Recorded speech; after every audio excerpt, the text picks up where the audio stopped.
T-minus 30 seconds.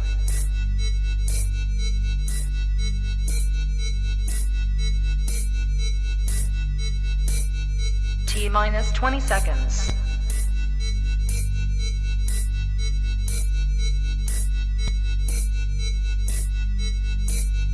Ten, 9, 8, 7, 6, 5, 4, 3, 2, 1, 0.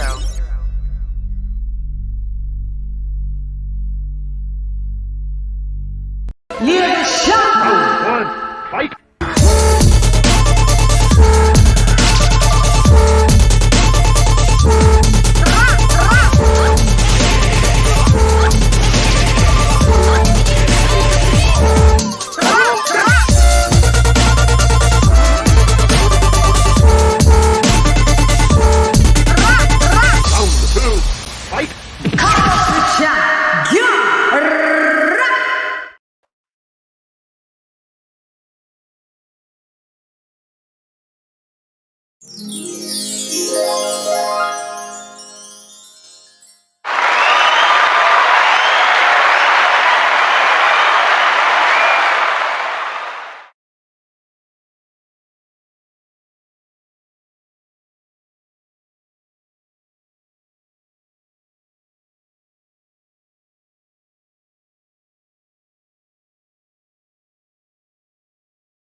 Yes, I am muted. Fuck it. Thank you. All right. Yo, how you going? It's LadyChann, rep nonetheless, and welcome to Come Box with Chan. I said, what up, though, didn't I? What up, though? I'll do all again.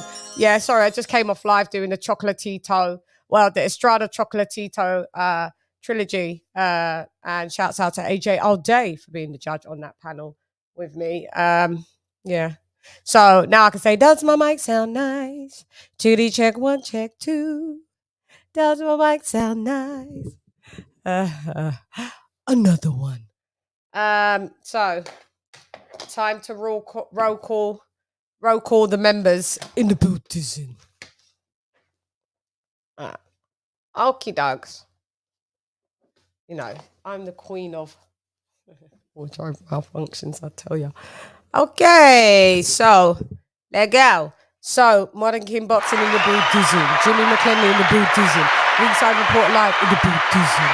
King of King Boxing in the building. What up, LadyChann? Lisa Bales in the building. Stephen T in the building. Mark Niggity Nash in the building. Donald Banks in the building. New Media Today in the building. AJ all day in the building. Charlo in the building. King TJ in the building. El Primero in the building. Apple Type in the building. Dr. P in the building. Dr. Devil Beats in the building. My Art to the Left in the building.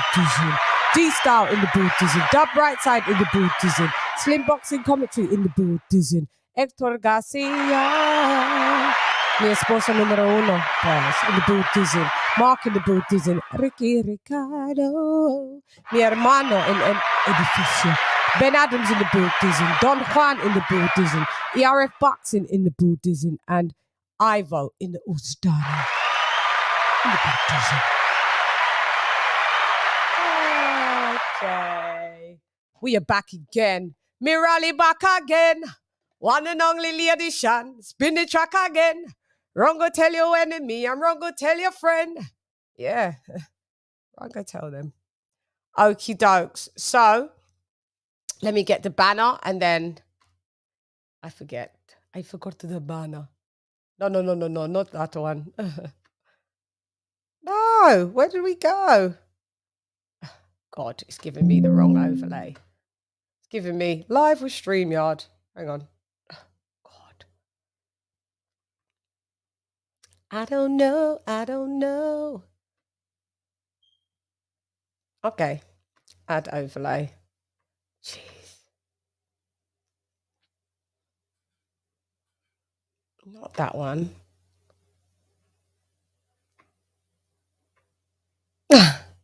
Hang on.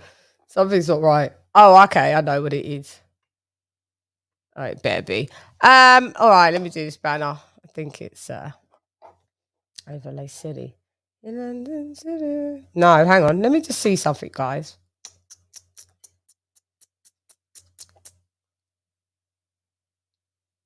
Oh, okay.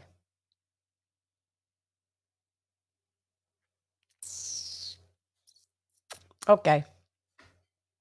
Just checking. Social media handles. Hope you guys have had a good day today. Yeah. Like I said, we just come off back-to-back live. Guys, you can call in if you want. 917-268-9433 for my Americanos.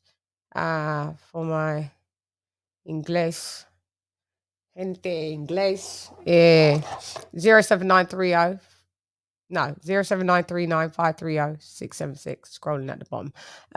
Okay, so let's change this. What was this show called anyway? I think that stays on there. What was the show called? Did Chop really bloody win? Yeah, okay. AJR Day. Hang on, let me just see. What is this? What is this called?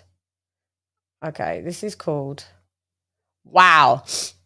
I had to weep for little Derek Chisora earlier, and I still can't seem to get over it. Wow. Chocolatito loses to Estrada again. Again, mate. You lost again, mate. Again. We want a fourth. Do we not? Fury versus CHISORA 3. It was the day of the trilogies in the building. Just realised. Fucking hell. Snooze, though. Snooze. Do I have I never know if I do have the hashtag on here. Somewhere here. I know it's somewhere here. Oh, there you are. The weekly wrap-up show. There you are, hashtag. Just for that. The weekly, I'll just hashtag it. The weekly wrap-up show. Save. Hang on. There we go.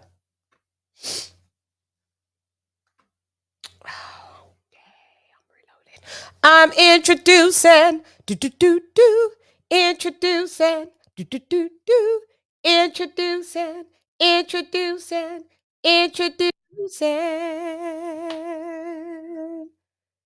Kitty can in the building. Ding, ding, ding, ding, ding. Right up, down. Yep, I see you guys. You be here in a minute. What up, Kenny Ken? No, you're muted. You're muted, Ken. Can't hear you. Sorry. Oh yeah. It's been a great weekend. I know that you did a show on Martinez and Estrada. I didn't see much of that fight of anything because I was concentrating obviously on events in the UK, in North London, and obviously concentrating on the World Cup. But I have heard about it. I know it's a majority decision. So it's a majority decision. It's the third time to fight. I mean, everyone wants a fourth fight because they entertain so much. But as you know, I was watching one of my favourite fighters fight at White Hart Lane, Tottenham Hotspur Stadium. Yeah. And also, I saw a very, very entertaining fight. Didn't last that long with Daniel Dubois as well and Lorena. So that was brilliant. That was memorable. Oh God, we're going to talk about that. We just fucking let me introduce somebody else in the building. I'm introducing, introducing, introducing.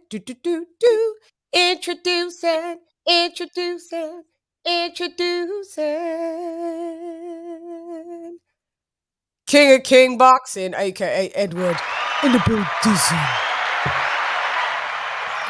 Back on the scene, King of Kings. What's up, Kenny Ken? What's going How on, you brother? doing, King Kings? I'm all good. I'm all good. LadyChann, how you doing today?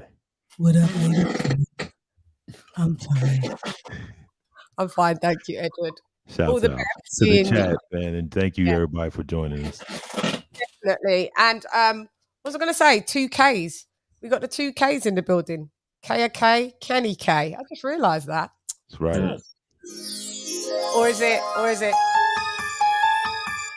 It's one or the other. It's either magical or creepy. One or the other, isn't it?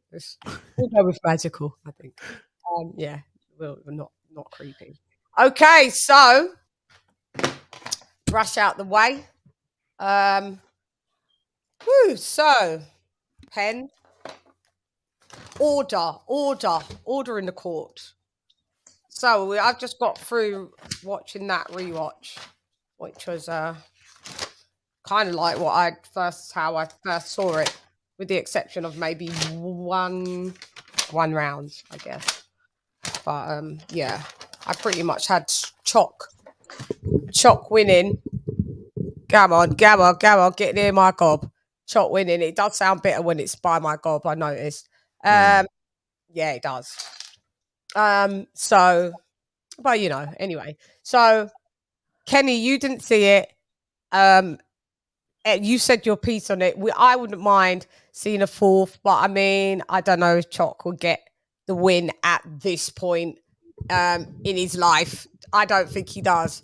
Do we do this? Oh, we do this. Okay. Because then it casts like some mad shadow on my face. And I think the day before yesterday, I was scrubbing the laptop, like the screen, thinking it was on the screen. I was like, oh, it's just a shadow. But anyway, so yeah, I wouldn't mind seeing a full fight. Don't know if there'd be a different outcome. Maybe not. But I'm always down to see these two troopers, these two legends fight. So, King of King, you saw it. So tell me, what do you see?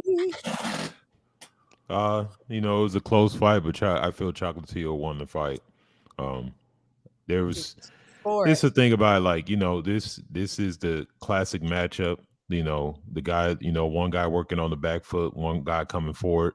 I usually lean towards the boxer, and I felt like Chocolatito did cleaner work. He crisp punches. He came forward.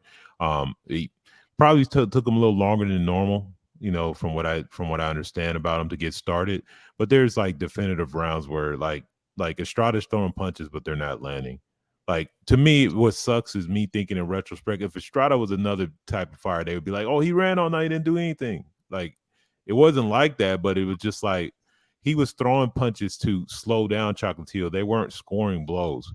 Like, the left hook he was using to roll out the corner and stuff like that was just to distract Chocolatito and put him off direction a little bit, but it wasn't landing. Chocolatito was blocking that punch. He had his right hand up.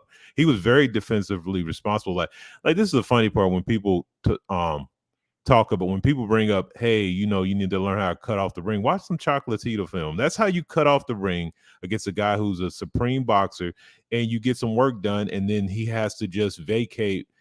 He throws a punch, but it's not a scoring blow. It's just to move out the way. I don't think, like I said, overall, I don't want to see a fourth fight because Chocolatito, to me, I can tell he's old. These are the small weights. For a guy to even make it 235 is a rarity. He's just not. I don't see anything no different. He definitely won the last fight. This fight, at best, in Estrada's favor, would be a draw.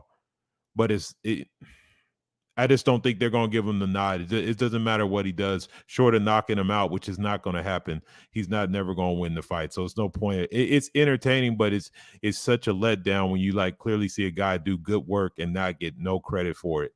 I mean, one of the scores is so ridiculous. I'm like, were you watching the fight, or did you have your scorecard fill out already before the fight even started? Because no way in hell you had it. I think it was 117, something like that. I'm not sure, but it was 114. I want to 114, 115, 113, and 116, 112. Yeah, the 116, 112 one. That's the one I'm thinking of. There's no way that you can definitively have gave Estrada 8 rounds in this fight. Impossible. Yeah, I got you. Yeah, I had it 7-5 to Choc. If you bring it down to the balance round, because okay, let's say if you want to overwhelmingly just have this be a seesaw fight where it was like 5-6 or whatever coming into the 12th round, the 12th round was determined. I gave that 12th round to Chocolatito. But even then, like I said, now that I did watch it back yesterday, and there I could have sprinkled in a round in the beginning of the fight too. So there wasn't no clean sweep, but I just feel like at best 114, 114 or 115, 113 Chocolatito. Yeah. That's a good breakdown. Just a good breakdown. So you don't want to see a full fight. You just I don't see the purpose right now. He's 35. He's clearly slowed down significantly. What I mean, let's there's the young guy. There's a lot of young fighters in that generation. It's time to just go ahead and let's get some new guys in here. I mean, I don't see like a 4-5. What are we like in history, regardless of what we think? Like I said, I think I mentioned this. Like you go years down the road now. All you look back at this trilogy is basically Estrada winning 2 fights, and that doesn't tell the story of the fucking trilogy at all. So what's the point? 4 fight where he's gonna lose again, and he's a year older. It's not even worth it. Well, he just beat a young buck the other day. Well, the style of Martinez and an undefeated. You talking about Martinez, right? The one that fought before him, right? Yeah. Well, that style was, to be honest, Martinez is a flat-footed fighter that basically kind of stood in front of him, and that Chocolatito can eat a young dude up like that all day. That's what I'm saying. Like, if these young dudes want to come up and try to prove themselves, like, I feel like, he got action in those situations, but it's like, I just don't want to see him be one of these dudes that stays in too long, and next the end of his record is he's like 1-3 getting knocked out by some dude that would not touch him in his prime. I mean, I don't see what else there is to prove. The Rongosai trilogy would be a good one. Yeah, Rongosai. Yeah, I like that matchup. Rongosai, I actually like. He's a good fighter. That'd be a nice little, like I said, close that one out. But like I said, Estrada, he's not going to get a victory in. He's just not. It's not going to happen. They're not going to lean his way. His best performance was in that second fight, and he didn't get the nod in that. And I definitely felt he won that second fight. So it's just going downhill from here. Kenny, your thoughts on Choc going downhill? I know you didn't see the fight as such, but what do you think? Because 35 is old for the little guys. I don't really want to see him retire as yet because I feel like there's a couple. I feel like there's a few more in him, maybe 3. I think that with the sort of speed that these guys fight at, as much as I say boxers are athletes, the speed in which he fights at, the punches he throws, you never know. But the fact is that I know that if I was watching someone like higher up, any from about middleweight upwards, I'll have great confidence that that they can go on for as long as they want. But with these little guys, you're right. I'm not convinced at all that that he's got much mileage in him, because that was an hard fight. From what you guys described it, it was an hard fight in terms of like I said, he was on the front foot. Yeah. But Kenny, Choc was on the front foot the whole majority of the time. He had Estrada on the ropes, loads. I have to see it, because not all thing is with boxing is that we assume that referees do like come forward boxers. All judges are different. They I suppose that's why I'm a fan and I'm not a judge, because sometimes you watch a fight and you think, this is a 116, 112, and it's a lot. Judges have it a lot closer than what we think. So boxing's had loads of results like that. So I don't know, man. I've got to watch it properly and watch it a few times, as you say, because I know the result, but from what everyone's saying, that it was quite a controversial result. So it's something that I've got to watch again and again and again, and find a way. Because if there's a result that I don't think is going the way that I think it should go, I watch it again to see, well, hang on here, maybe this is why the judges gave it that way, and that's why I like to watch it a few times. Yeah, I enjoyed it. It was a good fight. I watched it loosely on the night. Well, more than loosely, but I mean, I didn't realize that Choc absolutely tripped. He slid and skidded on water on like round 10 or something like that, or round 9.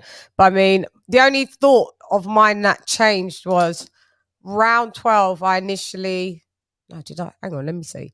I initially gave it to Choc. Did I change here? I think, did I change? I think, did I just change? Yeah, and this time I gave it to Estrada. So that was a bit interesting. But that was a swingers. That could have gone either way, to be fair. There was like 2 swing rounds. It was difficult to score for certain rounds. But I mean, people saying excuse me, people saying that Choc he took long to start up. Not in my opinion. I didn't win him from. He pretty much started to. Well, I didn't win him round 3, and I had to win him from round 5, 6, and 7. You know, I guess not that slow. I heard people gave Estrada, well, the first 6 rounds. Some people gave Estrada the first 7 rounds. I can't personally see that, but I think Chris Mannix did something like that as well. So he did, and that shit. But I promise you, a lot of people just took that scorecard in their mind because they just went by. They do it. That's the thing about it. That's why I hate a lot of times watching commentary or even them showing their scores, because people aren't. They're not paying it. You're not watching the first fight intensely with a scorecard. No, so you just like, yeah, I can see that, and you just go with it, and then you realize later that no, there's at least you can at least give him the 3rd or the 4th. I mean, he did start sooner. It just that I think that it became more overwhelming as the fight went on. It was just like you could say he started in gear 3 and then he went to 4 or 5 real fast, and it was like 3 isn't slow. You still going 60 miles an hour, but it just like he just cranked it up, and it just was like, oh, so it's not even necessarily a slow start. It was faster than he started initially, because he was so clean. The punches were so clean, perfectly straight punches. I was impressed. I was like, nice combinations. I see why he beat the young dude. He is hell for people to deal with. It's just I don't know. I just don't want to get him in a situation. Yeah, he's older and he's took damage. And he's older than Estrada as well. Estrada's only 32 as well. So Estrada's technically in his prime. Choc's just drifting out of there. So, yeah. I don't think we'll ever see him get better definitely against Estrada. So that was a point. That was a point. I was like, yeah, they'll probably never give him the win and never give him the nod, to be fair. But hey ho, we covered it and we done it. I just needed to know what I was talking about and be sure and be definitive. And that I was. Shouts out to them, the 2 warriors, though. They're warriors. In the baptism. Okay, so we're moving along. We'll move along to. Let's get to Daniel Dubois. We'll work our way up to Glory Boy, will we? Kenny Ken. Daniel Dubois. This is the sound I want to do for Dubois. Where do I start, mate? Classic. He got caught by the classic, punch that a shorter fighter gets. A taller fighter, classic one, overhead punch on the top of the head, stunned him. Does re-equilibrium, but it was a knockdown with a difference to the extent that when he went on the floor, he messed up his leg, and then he got caught again, and then he went. The classic Daniel Dubois, kneel down and think, oh, yeah, let me just take a knee. It was a weird fight. It was a weird fight. So you got to tell me. I saw. No, it actually started off with him on the front foot. Him getting I said, winning a round, and all of a sudden, out of nowhere, left backhand catches on the top of the head. He goes down, and I'm thinking, all right, man, Daniel, come on, man, this can't be happening. What am I watching here? And then, and then all of a sudden, I see his leg going at an angle. I said, oh, please, not another David A. And then he gets put down again, and then it happens again. I'm thinking, he's talking leg to on Shane. another angle. Like... Yeah, he's talking to Shane Wigan, and the Shane Wigan's asking what's happening, and Daniel, all Daniel was going, my leg, my leg, my leg, and then and then I was thinking, right, my guy's got to jump on Daniel Dubois. He's got to jump on him and take him out. He's not going to get a better chance. And to his credit, he tried to jump on him, but Daniel Dubois, it was one of the things where it wasn't a convincing jab. He was going boom, boom, but there was no leg movement because every time he was trying to plant his feet, you could feel the pain in his leg. So basically, what he was doing is that he was fighting kind of clever. He was trying to show no pain, but he was trying to fight him on basically like from range, just jab, jab, jab. No, there was no meat in his jabs, but it was like offending that situation where my guy had to get through the jab, and then the third round was hilarious because it was one of those things where, you know, Lorena missed his chance, goes for the punch. Dan Dubois catches him with a peach of a right hand, and from then on, there was only one winner. And I think Daniel Dubois forgot all the pain, and he just took him out with brilliant combinations. You know, the signature punch, which was the punch before the signature punch, was a left hook, but he caught me with an uppercut inside the ropes. After that, referee had no choice but to stop it. But it posed more questions about Daniel Dubois than he answers, to the extent that it was an injury, but it was just carelessness and overconfidence, to the extent that you know the score when you fight a smaller fighter. Always make sure you have some sort of head movement and your feet are right, because every time you fight a smaller fighter, the punch that they always look for was the overhand, whether it's the overhand right, because he's on southpaw, the overhand left. That punch catches you. That's it. We've seen it happen with our friend AJ, with Ruiz. The overhand right.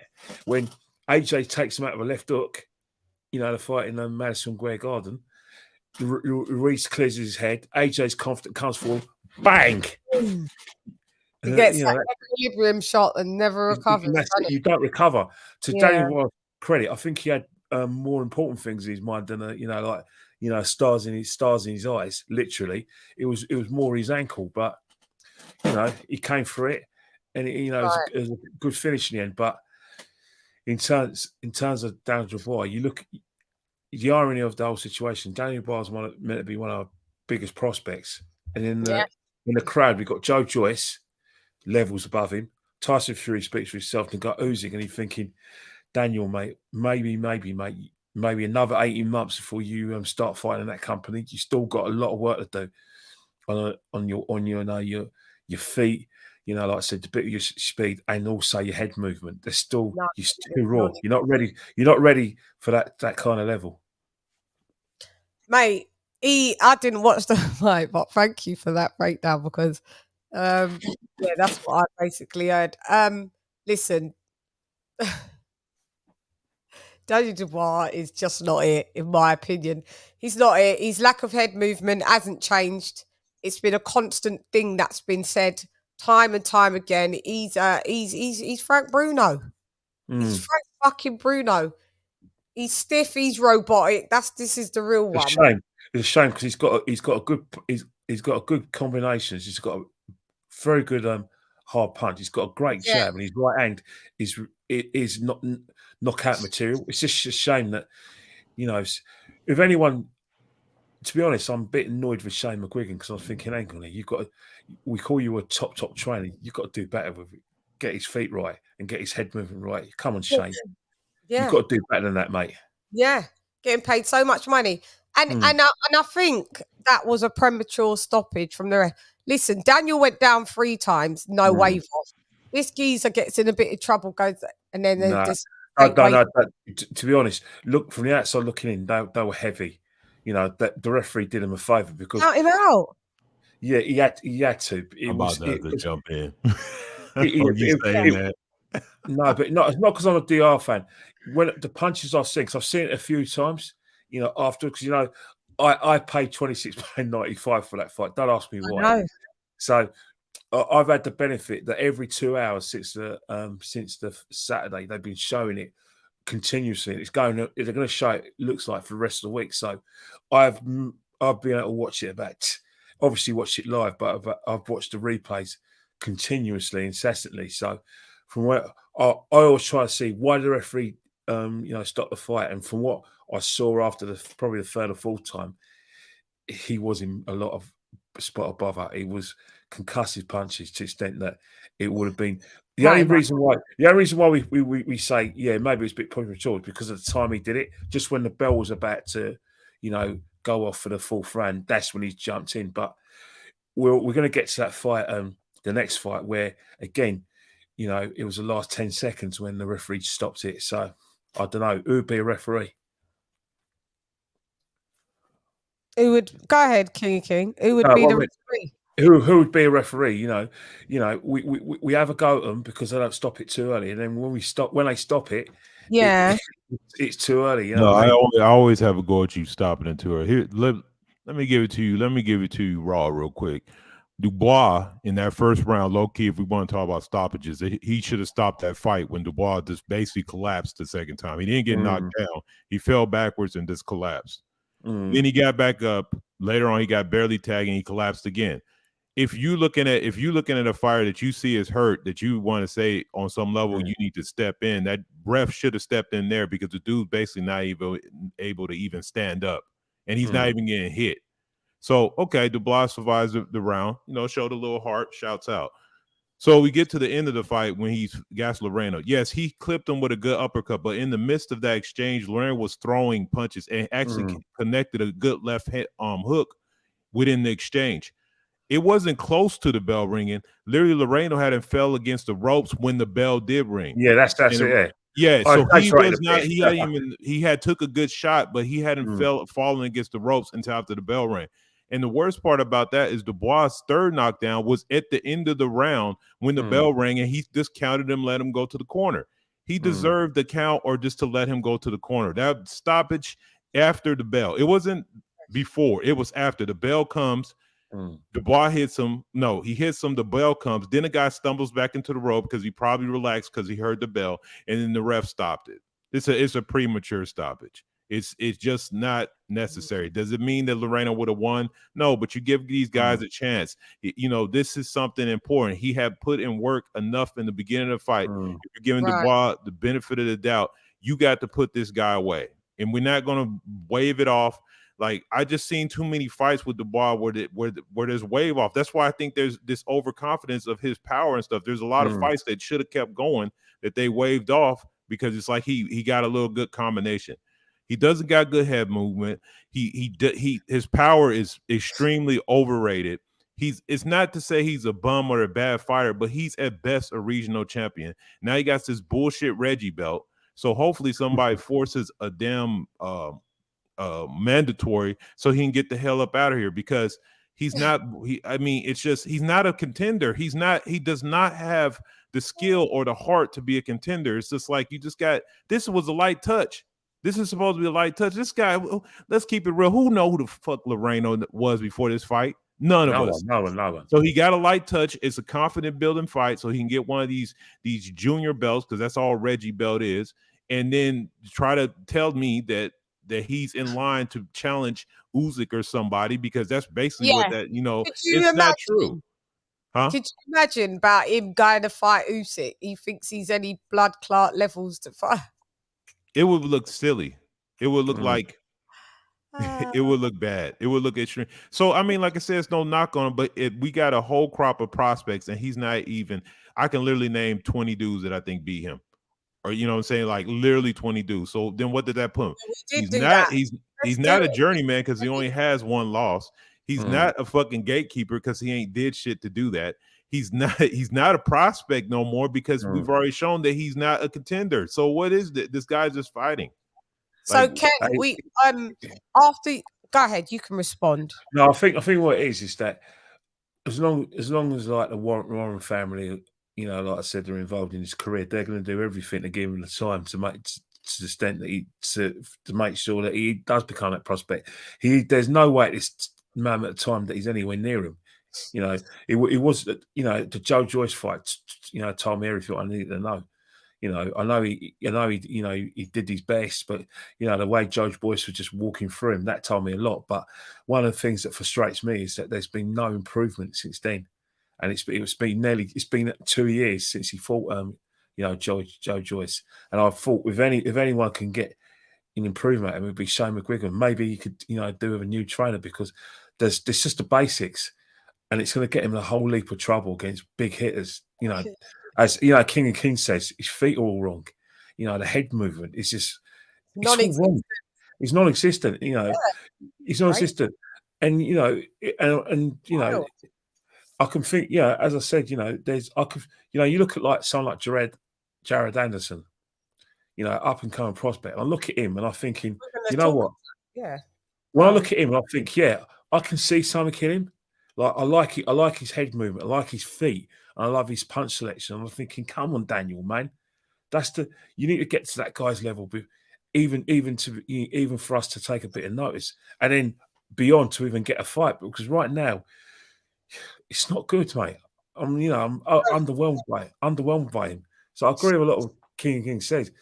I'm frustrated because by this time, I should be seeing something different. I should be seeing levels, because you know, like we were talking last week about Joe Joyce, but you know, he had a good amateur experience, and every time we see Joe Joyce, he's getting better and better and better. The engine doesn't change, but the punch selection changes. He's bending his arms, he's getting his power, and he's actually trying to take people out. And there's an improvement with Daniel. He's fighting no different to when he beat Nathan Gorman. I know. I haven't seen anything different. I know. That's what frustrates me about him. I like the lad, but I want to see improvements. Yeah, me too. But I don't know if they're in the building. Like them improvements. Look, he's there to prove us wrong, because he's a kid at the moment. He's a kid. He's a baby in boxing. You know what I mean? Yeah, he is. Yeah, he is. I'm getting bored of that term, but he is. He's young, but it's like, dude, like he said, there's no improvement. And if you want to, he got to make drastic changes. He needs to really, like, to be honest, I don't know where he needs to go. He maybe go to Spain, somewhere. He needs to go somewhere else, redo his whole team, start over again. Because his fundamental skill set is bad. He got good speed, but he got stone feet. He just does not have no head movement. Here's the funny part. I like low-key losing that fight. He should be fighting like F.A. Jabba to see if he's relevant. And he might get stopped in that fight. I'm going down the list. That's one on that's actually who we had him on. Because you remember, because Kenny wasn't at so we did a post-reactionary live on, was it on Sunday? Yeah, on Sundays. It was on Sunday, wasn't it? Yes. Yeah. So basically we said Daniel Dubois doesn't beat Fury, AJ, White, Joyce, Wilder, Sanchez, Anderson, Ergovic, Ruiz, maybe not even old man Ortiz. He made just about us a 50-50 fight due to his age. Carlos Takam would give him problems. Derek Chisora, even if he's fucking Derek Chisora, now what we've seen him, that may be Derek Chisora was still giving problems, but Dubois may just knock him out. Cool, maybe. Chris Ariola, we reckon Dubois can handle him. Robert Elanius, we reckon Dubois can handle him. Adam Kawanaki, that seems to be his level. You're there. Fabio Wardley will give you problems. I don't know if you can even beat Fabio fucking Wardley. He should be. He should do. He should clean him out. One's British level and one's a Reggie Belt older. But I mean, I don't know. I can't say that. Zhang knocks him out. I would have my money on Fabio. I agree with that, yeah. Fabio, to be fair. I'd have my money on Fabio. Honestly, I swear. I do not see Daniel Dubois knocking out no Fabio Wardley. Well, to be honest, I think with the money, the investment, the Warren family and Queensbury of putting this lad, that's what they wanted. I don't think he's going to fight Fabio. Fabio, he's got a lot to learn, but it's not going to happen. But I think in terms of like Daniel Dubois, the fights you've mentioned, that is the next level fights he needs to be fighting, because at the moment it's very premature to even talk about him. You know, I said 18 months. I think if he doesn't improve, we're talking. It may never happen because so far I'm not even pessimistic, but I haven't seen any improvements in him, not one bit, which is a shame because you know I do like that, and he's got all the attributes I like for an heavyweight boxer in terms of how his size and everything, how he looks. But when you see the substance, there's nothing there, man. Nothing. For me, this Daniel Dubois was a rushed job because Frank Warren wanted his version of Anthony Joshua. That's just how I always see it. Oh, you've got a Joshua, I've got a Joshua. Except for you, your Joshua didn't place in the Olympics. Your Joshua didn't. Your Joshua, but your Joshua with 20 fights in still ain't a major world title holder. That Joshua was unified. This is what happens when you're red eye. You know the term red eye, Kenny, when you're jealous. When you see something over there and you think it's for you and you want it and you get it under all false. It's understandable, though. It's understandable because you know the fact is that Anthony Joshua was one of the whoever got Anthony Joshua after the Olympics. Basically, it's what I call like how do I say it? It's like winning the lottery ticket. You're getting Anthony Joshua, and Eddie won the lottery ticket. Anthony Joshua, not only is he even when he was winning the Olympics, I always thought, you know what, this guy's going to be a world champion. What I didn't know that he was going to be a world champion when it comes to business. But you know, and that's the thing. Anthony Joshua's something else, and that's one of the reasons why I will always tip my hat to Anthony Joshua, and I really hope, you know, that he is fighting for a world title, and he's back as soon as possible. But Dan Dubois, you can't, you know, in my opinion, you can't. He's out for me, mate. Yeah, but you know what you can't replicate what Eddie's has. You either get your own version. Don't try and copy. It doesn't work like that. It don't work. And I was all down for Dubois, but there's all of these people. F.A. Jogba possibly beats him as well. Like that would be more of a 50-50 fight. But Zhilei Zhang stops him in less than 6 minutes. Zhang, thank you. We had him down, didn't we? We had him on there. He fought Rokovic on the, you know, the Joshua Usyk card, didn't it? It felt like he got robbed in that fight. Yeah, 100% he got robbed. Zhang, I thought he got robbed. I didn't say, did he? Yeah, Zhang he got robbed. He can't beat Alawalin. He can't beat. I mean, I can just go down the list. There's so many dudes, and I'm like literally trying to find somebody. Makhmudov, he can't beat him. Helenius? Yeah, I said that one, maybe. And he can't beat Jalalov either. So that is 1, 2. We've just named 1, 2, 3, 4, 5. I'll tell you the ones who we said he definitely can beat. So 1, 2, 3, 4, 5, 6, 7, 8, 9, 10, 11, 12,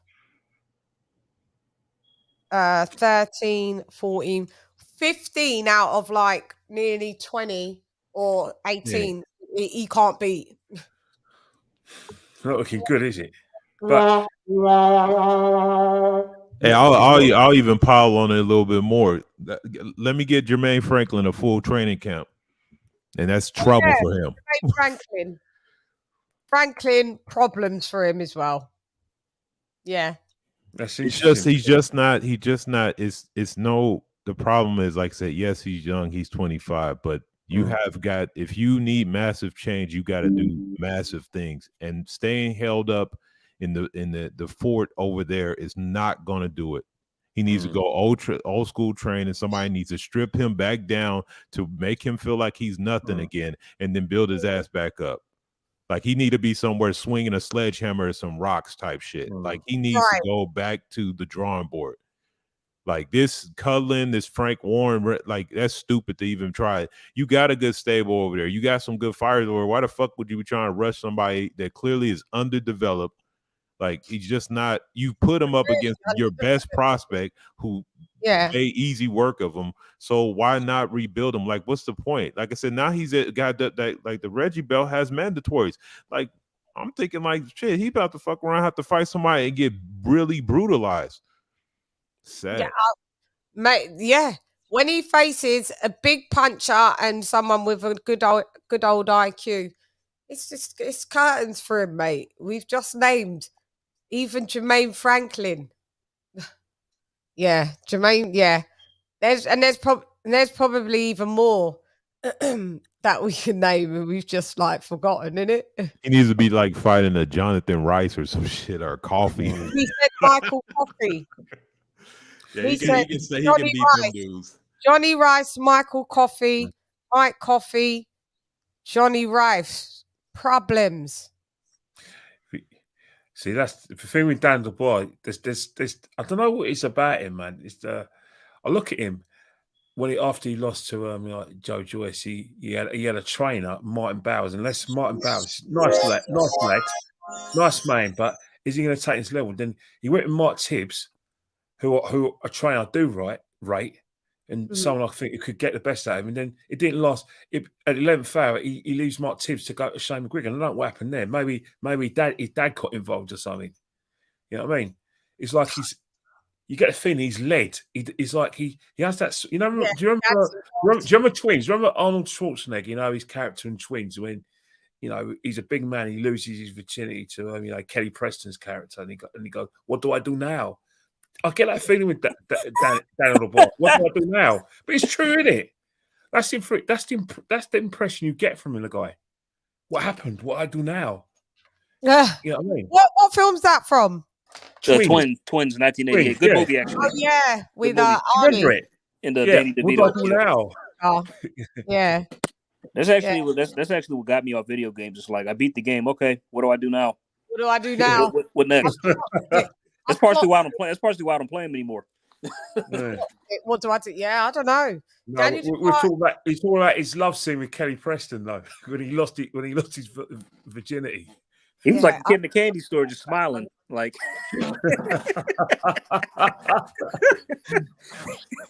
Arnie. There was a day where Arnie was dominating in the movies, wasn't he?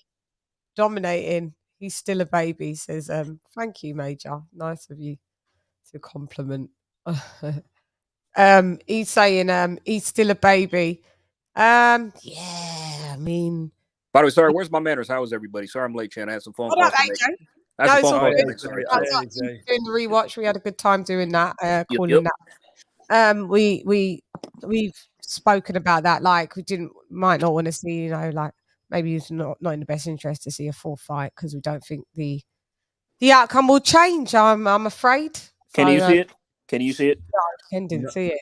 No, I was Okay. watching events in North London and then the World Cup. I was getting myself in a bit of state because I had all the football, and then I said, "Oh my God, what happened with Chocolatito and ESTRADA?" Then I went on Twitter, and Sonny Edwards. I mean, Jesus Christ, someone muzzled that lad. He was all over it. That's when I found that result from Sonny Edwards. Oh, Sonny. What was he saying? What was he talking about? Who was he cussing off? Well, he keeps on saying he'll beat both of those fighters. He'll beat Australia, and I think, and I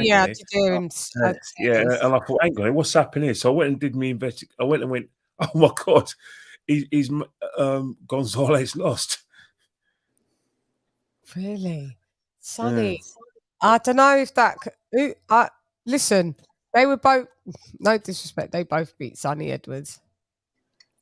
And Boo, the link is in the chat. You did ask for it. Is that you down there? I know it's Sister Bale's in the building. Hi, Sue. Hi, Lisa. Hey, guys. Rough day. I had 2 Zooms, and I had to go to Aldi's. 2 Zooms, okay? Woo! She says that's all right. I'd swap that rough day for my rough day. Yeah. Ooh. Well, you know what? Aldi's is only 5 blocks from here, so I wasn't going long. Yeah. So Yeah. Ambu, there's the link because you did ask me for it, and I think was you in there before? Someone was here underneath. Someone called Iceman, and then they left. I don't know if that was you. Ambu, was that you? Okay, so AJ, your opinion on Daniel Dubois, because we've just ran down. These are the names that we remember that we ran down. We ran down. He doesn't beat Fury, AJ, White, Joyce, Wilder, Sanchez, Anderson, Ergovich, Ruiz, Ortiz is 50-50. Takam gives him problems. Chisora 50-50. Ariola 50-50. Ariola probably beats Ariola. Elenius he probably beats. Kawanaki he probably beats. We don't see him beating Fabio Wardley. Well, I don't. F.A. Jagbar is probably a 50-50 fight. He doesn't beat Zhili Zhang. He doesn't beat Otto Vailin. He doesn't beat Makhmudov. He doesn't beat Jalalov. He doesn't beat Franklin. He doesn't beat Michael Coffey or Johnny Rice. Yeah, actually, I concur with all those. I don't disagree with anyone. Yeah, I mean, it's yeah, it's looking bad for the young man, huh? It is. It is. Yeah. It looks like you've got that Reggie belt, but really you're at domestic level. I mean, Trevor Bryan was never good anyway. Like this. Trevor Bryan has always been pants, and it took you 4 rounds to do that. I thought you should really should have knocked him out in one. That's how long it should have took. That's how long. Yeah, you should have got knocked out in 1 round, mate. Yeah, you should have got knocked down in 1 flipping round and done for that. So this is when I started to be a bit more. As a matter of fact, if I recall, for that first round in the Bryan Dubois fight, Trevor Bryan didn't even throw any punches for the first round. I don't think he did nothing. What, with the Trevor Bryan one? Yeah. If I recall, the first round, he really did nothing the first round. Just not on him. I know it sounds bad, but I'm just. Who does he fight? All right, Kenny Ken. This is the mad thing that everybody, goes at Joshua, glass jaw, glass chin. Oh, he didn't put Usyk down. He didn't, this and that. Listen, Fury's been down by a cruiserweight, right? Daniel Dubois has been down by a cruiserweight. Nobody says nothing to them. No, Anthony Joshua goes 24 rounds with arguably the best cruiserweight since Evander Holyfield, right? Doesn't get put down, doesn't get dropped, but gets mocked. Bars. But these two that do get put down by cruiserweights, Cunningham and Lorena, you're not allowed to say anything for him. Yeah, but for AJ, I think, I think a lot. That's what I'm saying. Keep the same energy. I think with AJ, there's AJ. For over in England, we have a lot of casuals in this country. To the extent that if AJ puts a foot wrong, he wasn't that much. He weren't that great anyway. And then you've got other promoters like my Frank, who think he wasn't, who obviously would like us to do AJ down because AJ's with a rival. So AJ is never going to cut a slate. But the fact is that AJ, got knocked down. But guess what? In a rematch, he rectified it, and that's what I always say. I'm always going to say, if you're a heavyweight boxer, down by a cruiserweight. Yeah. If you're a boxer, it doesn't matter cruiserweight or not. If you get caught cleanly at that level, you're going to get caught. You're going to put on the floor. Simple as. Yeah, but I'm saying they're not keeping the same energy. It could not matter if it's a cruiserweight or not. But how comes when AJ doesn't get dropped by a cruiserweight, and these lot do get dropped by lackluster cruiserweights? The same energy isn't kept. AJ's never been down by a cruiser. It's not AJ though. It's not AJ that got issues with. It's not just AJ. It's his wretched promoter that they got just as many issues with. So they're gonna, if they're doing down AJ, they know it's gonna get under the skin of Eddie Hearn. That's why I think a lot of people say those things, still those things. Even though Eddie Hearn's done some good things, and I've had criticism of him. When they're digging AJ, I think, in my opinion, when in this country, when they're digging AJ out, they're digging out Eddie Hearn just as much. Because at the end of the day, I think it's just ludicrous to have a go at a boxer, a heavyweight boxer, who's get put down. Because why don't you give him credit when he gets back up and replicates or avenges that loss? Where's the credit? If you're going to criticise him for getting put down by Ruiz, give him credit for dragging that title away from him. You know, you've got to give some. I always give boxers credit, especially boxers who've been champions, no matter what, you know, their resume. Because at the end of the day, it's a hard thing to do, mate. It's a hard thing to do to keep on winning, regardless. Because there's always people trying to take your, you know, your crown, take food out your kid's mouth. That's why I always have AJ. I'll never ever slag off AJ for, you know, what happened with Reese, because I was impressed when he went there, dusted himself down and done it. I'm just literally not talking about being dropped by a heavyweight. That's fine. That's fine. But what I'm saying is, when Tyson Fury got dropped by a cruiser, and then he was mocking AJ, saying, "Look at you, you get dropped. You lost to a pumped up middleweight." But yeah, AJ didn't get dropped. But yeah, Frank Bruno 3.0 in the building gets dropped. Looks lackluster.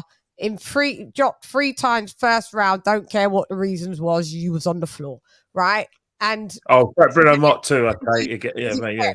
AJ ain't been down by no cruiserweight. He's lost, but he ain't been down. And the cruiserweight that he lost to is pound for pound, arguably number 1 or 2. Do you know what I mean? Stop. Yeah. Stop. Keep the same fucking energy is my whole point. So I'm going to be on my campaign all this week, laughing. Laughing and making sure people know that, you know, to keep the same energy. Daniel Dubois got knocked down 3 times by a cruiserweight. So did Tyson Fury by a cruiserweight. Anthony Joshua has never been down by a cruiserweight. Old glass jaw, glass chin over here, innit? Do you know what I mean? He's been down by a heavyweight and he got up. He's never been asleep. He's never been face down, arse up. Never. So I'm just going to be on my little campaign this week just to see who keeps the same energy. And I'll pop up like Candyman and give him a fucking stark reminder. Go ahead, sis. I have a statement and a question for you guys. The statement is, you know, for me, I don't see why people would have disdain for a fighter because of their promoter. Hey, I'm not that fond of the old man, Bob Arum, but I never like rag on his fighters. You know, the people that are signed the top rank. You know what I'm saying? I never understood that, but I just have a question. I saw a statement. I think it was from one of those boxing scene. Yeah. So Fury had said that he would pay $1 million because he said he knows that Wilder can knock out Anthony Joshua. Yeah, and my thing is this, right? Why do they keep like constantly going at Joshua? What's the issue with that? Is it because he doesn't say anything, or they want him to come out and play? What is? I just need to know that. It's pure, unadulterated haterade in the building. They hate all the fucking time. Tyson Fury has realised that his fight was so dead with CHISORA, and those PPV numbers, I don't care what he did at the gate, them PPV numbers was equally dead. Guess what he has to do to get some, because Anthony Joshua's come out with this great scheme, you know, the TV program that he's come out with the mentoring thing that he's doing with all the kids and all of that. There's a new program that's advertising here. Oh, I didn't know about it. Let us know. Yeah. So all of a sudden, you know, Fury's pissed, you know, now how do I get back in there? He's an attention seeker. So, guess what? Deontay Wilder can knock out Anthony Joshua. How about you just worry about who you got to knock out? Because even though you did bust up a subpar Derek Chisora, you didn't drop him. You didn't drop him. I got you. Yeah. What's his name? The Manuel Stewart. You took his teachings. You didn't drop him though, did you? But go ahead. But that's the whole point of, I don't get it. If you're being deemed as the best heavyweight of this era, whether I agree or not, Why would you worry about with a guy coming off of 2 losses? Yeah. This is the It thing. makes no sense. Yeah, it makes no sense. And you can carry on betting $1 million. You bet $1 million the last time for Usyk to. You bet Usyk $1 million or something when you saw Usyk. I bet $1 million that I'll give you $1 million if you knock out Joshua. That's what he said on the second fight. It didn't happen, but you know, so you and Usyk's not in all of your stupidness. And as much as you want to say you bet fucking and shouts out to I can't believe I'm shouting out Simon Jordan. I may even try and play from Talk Sport. Shouts out to Simon Blood Clark Jordan. Simon Jordan to say, yeah, but was it Simon Jordan? Or was it? No, Simon Jordan was saying some stuff that was against Fury for once to Frank Warren. I want to say it could be Ade. When he heard it, he said, you know, Tyson Fury's come out and said, I'll bet $1 million that Deontay Wilder can knock out Anthony Joshua.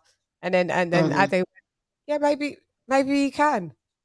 But I could also bet $1 million that Anthony Joshua could knock out Deontay Wilder. Why isn't it not going both ways?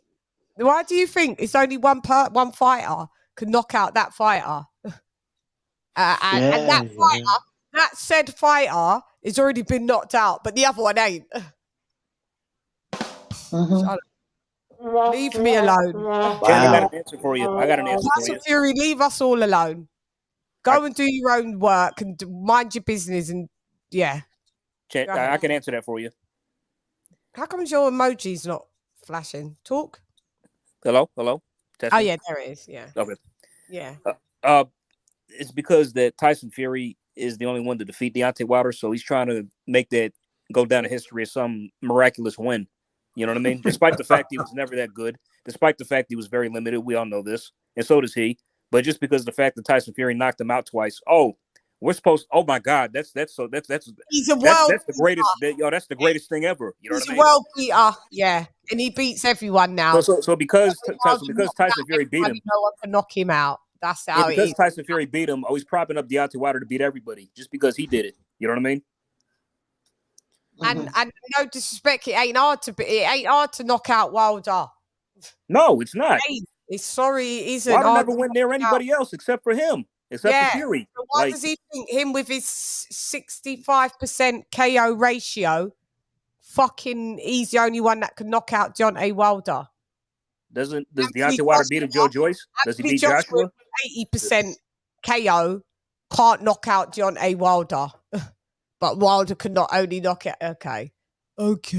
Yeah. It's boring at this point, Tyson Fury. You need to sell something else and try and detract away from Anthony Joshua and his good works because he's got a TV program coming on, and Lisa, like you said, he's unproblematic. He keeps himself to himself. He's not all over, like I guess the social media. So I mean, Yeah. I just keep saying, and it's boring. It's just jealousy. I need to sell myself off of the back of AJ's name. If AJ gets too much attention, I need the attention. We've seen it all the time. Tyson Fury is a lame. What do you think about that, King? Oh, he's double muted. Get yourself off double mute. Think about what Tyson Fury, what he said. Saying about, I don't know why everybody keeps acting like surprised that he keeps showing who he is. So fuck it. I don't pay attention to nothing he says. I don't bring life to anything he says. He's just full of shit. He's an attention whore. And the thing about it is, like, where you guys like it or not, us talking about it, this is all he wants. Like, we give it to him over and over again. It's just like, just shut up, bro. Like, and like I said, all the saltiness and just spread saltiness around the world. That's why I tell you, I don't get involved in like all this outside the ring shit that doesn't lead to fights. Is he about to fight AJ next? Okay, so why the fuck do I care what Tyson Fury has to say about anything? when you just fought CHISORA. No, it's not even. It's why we keep pretending like we don't know why. Why do we keep? We've said it 30 times even before the fight. When he called out AJ 3 months ago, we know why that was. So why we keep pretending? And then, like I said, here's the other thing. He keeps doing it because we keep on we'll keep giving attention. His fans don't give a shit. Like, we can sit here and say that he's a hater. We can call him what he is, but his fans don't give a shit. The only people getting irritated or bothered by this is those real boxing fans who have to pay attention to this stupid shit. I don't even look at shit like that. When I see shit like that on my feed, I fucking decline from suggestions because I don't even got time to waste on that. He's not fucking fighting nobody. When I see a Usyk fight, then I'll pay attention to Tyson Fury. But he just came off a fucking lemon of a fight.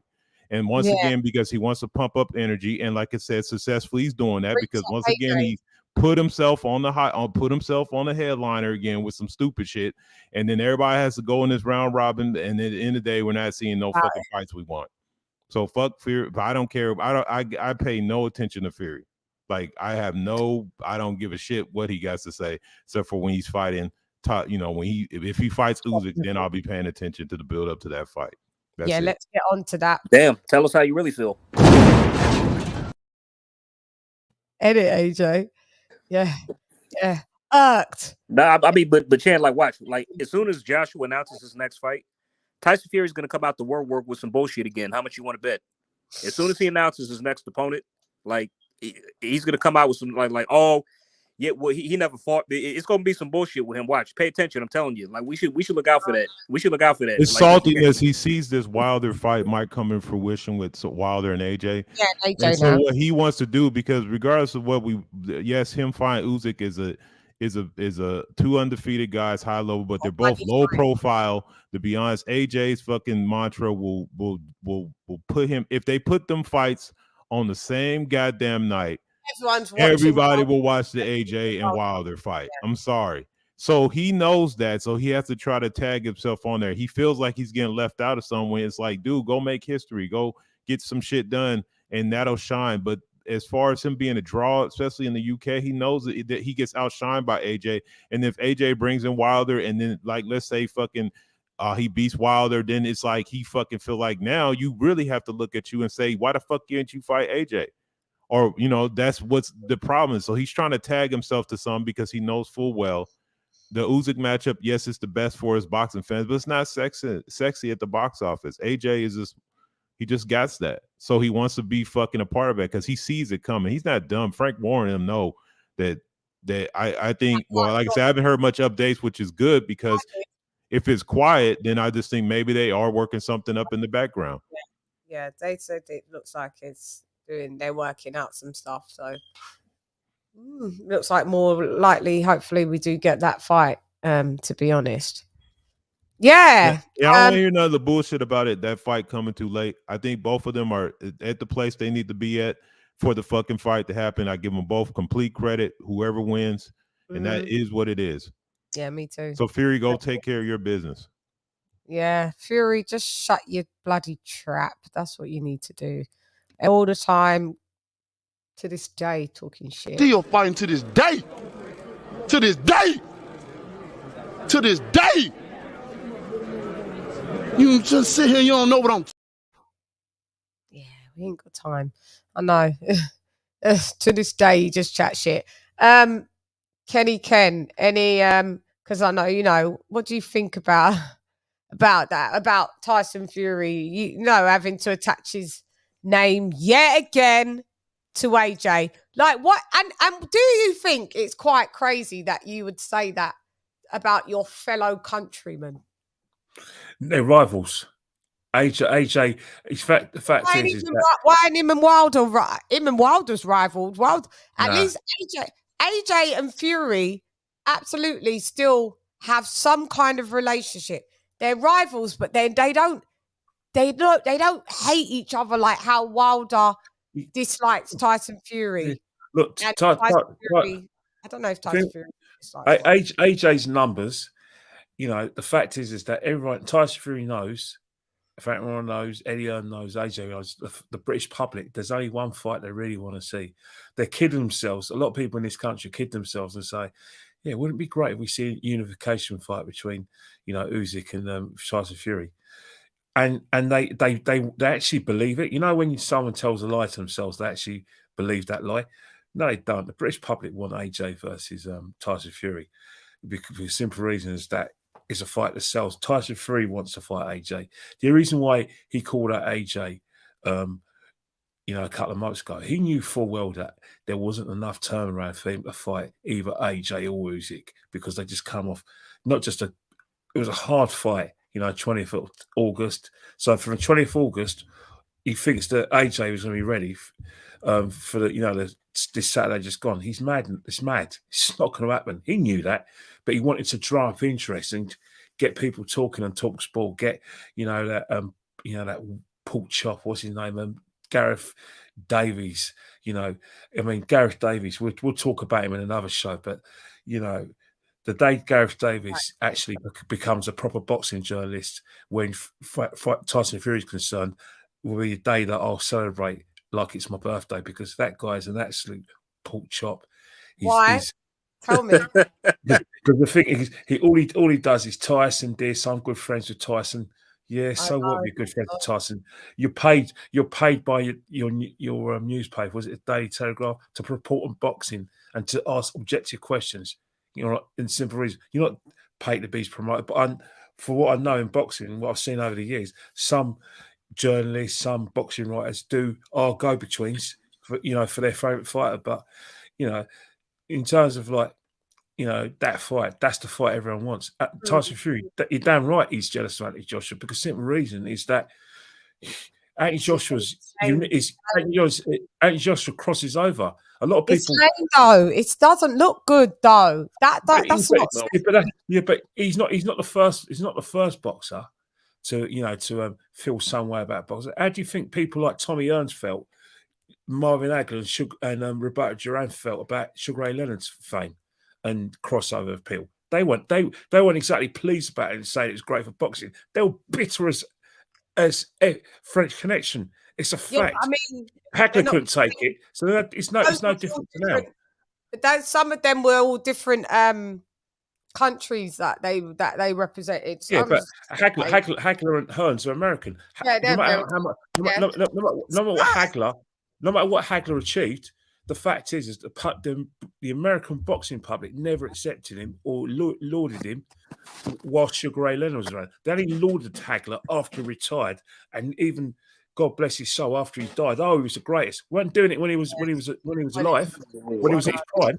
It was Sugar Ray Leonard this, Sugar Ray Leonard that. They robbed Hagler of victory in '87. Everyone knows Hagler won that fight, but the Sugar Ray Leonard train came along, and everyone milks it. That is the same with Tyson Fury and Anthony Joshua in this country. Yeah, well, it's not acceptable.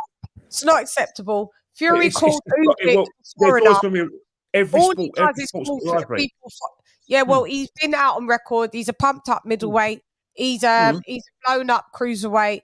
He's a foreigner. He can't speak English, which I take quite offensive. Well, I thought that's out of order. Yeah, he's a foreigner this, he's a foreigner that. I ain't fighting no foreigner. This foreigner makes no money.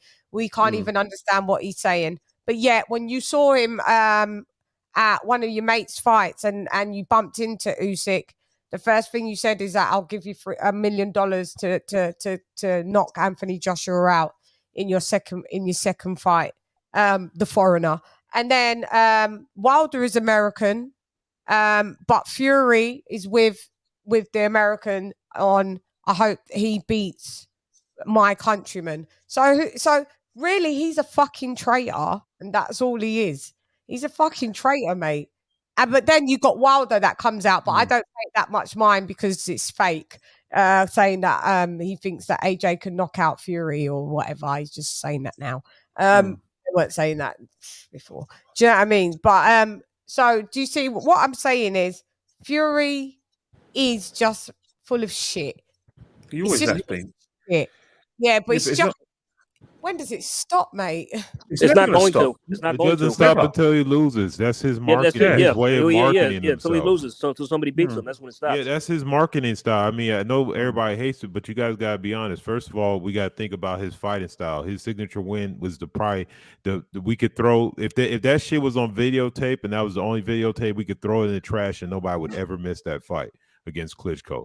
So this is a guy who's he's not exciting in the ring to an extent. He gets some knockouts, but even in the midst of those knockouts, there's points where it's like he's always in danger. So he has to draw, the caricature has to come out. He has to draw the venomous part, and that's it. So it's like I low key, like this is the boxing game. Until he gets beat, he's gonna keep on fucking doing it. So, like I said, until that happens, and like I said, we still are waiting for that to happen. But until he gets beat, he's not going to shut up. He's the type of dude that's going to get beat and then like become like silent. You won't hear from him again. Yeah. 6 likes. 6 fucking likes. 23 of us. Wow. You bastardos. Get the likes up now. Stop shoplifting. Come on, y'all. Shoplifting the show. I just saw that. I was like, what? But anyway, But, all the go ahead, AJ. My bad, Chan. But to add on to Kenny's point, like speaking of Gareth A. Davies being such a Fury pom-pom waver, it's so bad with him that literally I want to get Fury's personal cell number and call him to tell him to go fuck himself. That's how bad it is with this guy. Lame. Yeah. He's just so lame. Actually, hey, I saw 22 on. I think that number that you're looking at, it's 25 now, but it was 22 when you were saying that. Yeah, for some reason that I know a screen you're looking at. For some reason that thing is slightly delayed. It says 6, but it's really at like 25 right now. Oh, okay. Yeah. Okay. Y'all are catching up. Shouts out, y'all. Shouts out to the catch up crew. Yeah. But go on, Kenny. You look like you was going to say something. No, I wasn't. I'm just saying that, I agree with all the points about Tyson Fury. The thing is that people in the UK lap up everything he's got to say. He's what I call a knockdown ginger merchant. Knocks on your door and runs away. That's what we call him, knockdown ginger man. Because everything he says is nonsense. Nonsense. You know what I mean? By the way, Kenny, I got a question. Can I ask you something? Yeah. Did you bought the Fury Chisora fight, right? Did you pay for it? Oh, of course I did, Mike. Because I love boxing. Okay, I mean, did you get your money's worth, or? Hey, you know me. Any live boxing I get my money's worth. In fact, I bought the card. I watched the fights. Tell the truth, bro. Come on. Honesty, sir. All I'm going to say is that I got 10 rounds of boxing. So, 20. How much is 26? How much is 26.95? If you use it, in terms of like, so for every round, I must have paid about £1. Must have paid about £1, didn't it, for every round? So £1 a round. So I suppose I got my money's worth, innit? Hey, can you tell Frank Warren to stop trying to freeze your crowds out? That shit should not have been outside. That is sad. Oh, I think what's happened is that Frank Warren. The reason why Frank Warren's done that is for simple reasons that, again, it's the AJ situation. Tyson Fury, because he's not allowed to fight in your great country. The only way he's going to be able to pay Tyson Fury that that exorbitant fee that he's promised him is to have these stadium fights, because again, it's what AJ's doing. Tyson Fury's got to have. AJ gets stadium fights. He packs out rings. He packs out Wembley. He packs out Tottenham Hotspur Stadium. I want that. All right, Tyson, you can have it. So that was all it was about. Because if he wasn't going to be, AJ did 73,000 and they did 53. So anyway, it was 60,000. Still didn't sell out. Still wasn't a sellout. Well, it's not bad. 62,000 stadium, 60,000. Not bad, is it? Not bad, but AJ done every single seat, every single one. Yeah, he did, but it's come on. It's not. Come on, it's nearly sold out, and they're sold out. They was 15,000 shy of selling out, and that's quite a lot. 15,000 tickets shy of selling out. No, and we know 62,000 stadium, isn't it? No, it's coming. Oh, okay. No, 62,000. So I've been there to watch. Okay. Well, they nearly sold out. They nearly sold out. They're telling everyone that they sold out Wembley at 94,000 when Wembley owes 90,000. So do the maths. Where did the extra 4,000 fans come from in a 90,000 stadium? These rebuy tickets anyway. But anyway, no, No, I bought the fight because I was always going to. I was actually quite frustrated when I thought I couldn't get it. But yeah, any pay-per-view fight that comes on in this country, I'm buying it. I'll never turn it down because if I'm not buying a fight, then I'm going to get a ticket to watch it. So it's either pay-per-view or get a ticket, one or the other. You couldn't not. Was there any part of you that said, I ain't even buying this fight? I'll watch it a couple of days later. Nah. Nah, there's a few. I only say that when there's YouTubers fighting. I won't buy YouTubers fight, but when it's British boxing fights, I'll buy it. I won't buy anything from DAZN because I think, hang on, I'm not paying. I already pay for DAZN, so I'm not going to buy their fights. And at the moment, Eddie's a disappointment to me in terms of the fights he's putting on. So when he starts putting on Joshua's next fight, which will be pay-per-view on DAZN, you're not going to buy it then? Come on, this is Anthony Joshua, isn't it? Oh, okay. Well, those are the only him and Canelo. Who else do you reckon goes on PPV on that? They were going to put Ben on that. I don't know. Maybe he's bitten aside to Katie Taylor. You know, that's another one that he loves, isn't it? That is not his bitten aside. She definitely doesn't bat for the same. That's a figure of speech. This isn't loose women, you know. This is a boxing show. Bit on the side. Bit on the side. It's a bit on the side. Could be someone like Ebony Bridges. She ain't batting for the dudes, love. That's a good fight. She's on the co-main to Warrington Lopez this weekend. She's fighting CHANN and Bocano. Yeah, that's going to be. That's a grudge match. They can't stand each other. They can't stand each other at all. So, So let's bring it on to Derek Chisora, Kenny's favourite person. Derek Chisora. All right, let's go around the panel. Starting with you, Kenny. Talk to me about Chisora. Should he retire? Shouldn't he retire? What should he do? You want me to be churlish? If you want me to be churlish, and you know, I want you to be you. Whatever. Oh, I'm going to be you. You're not going to like what I'm going to say.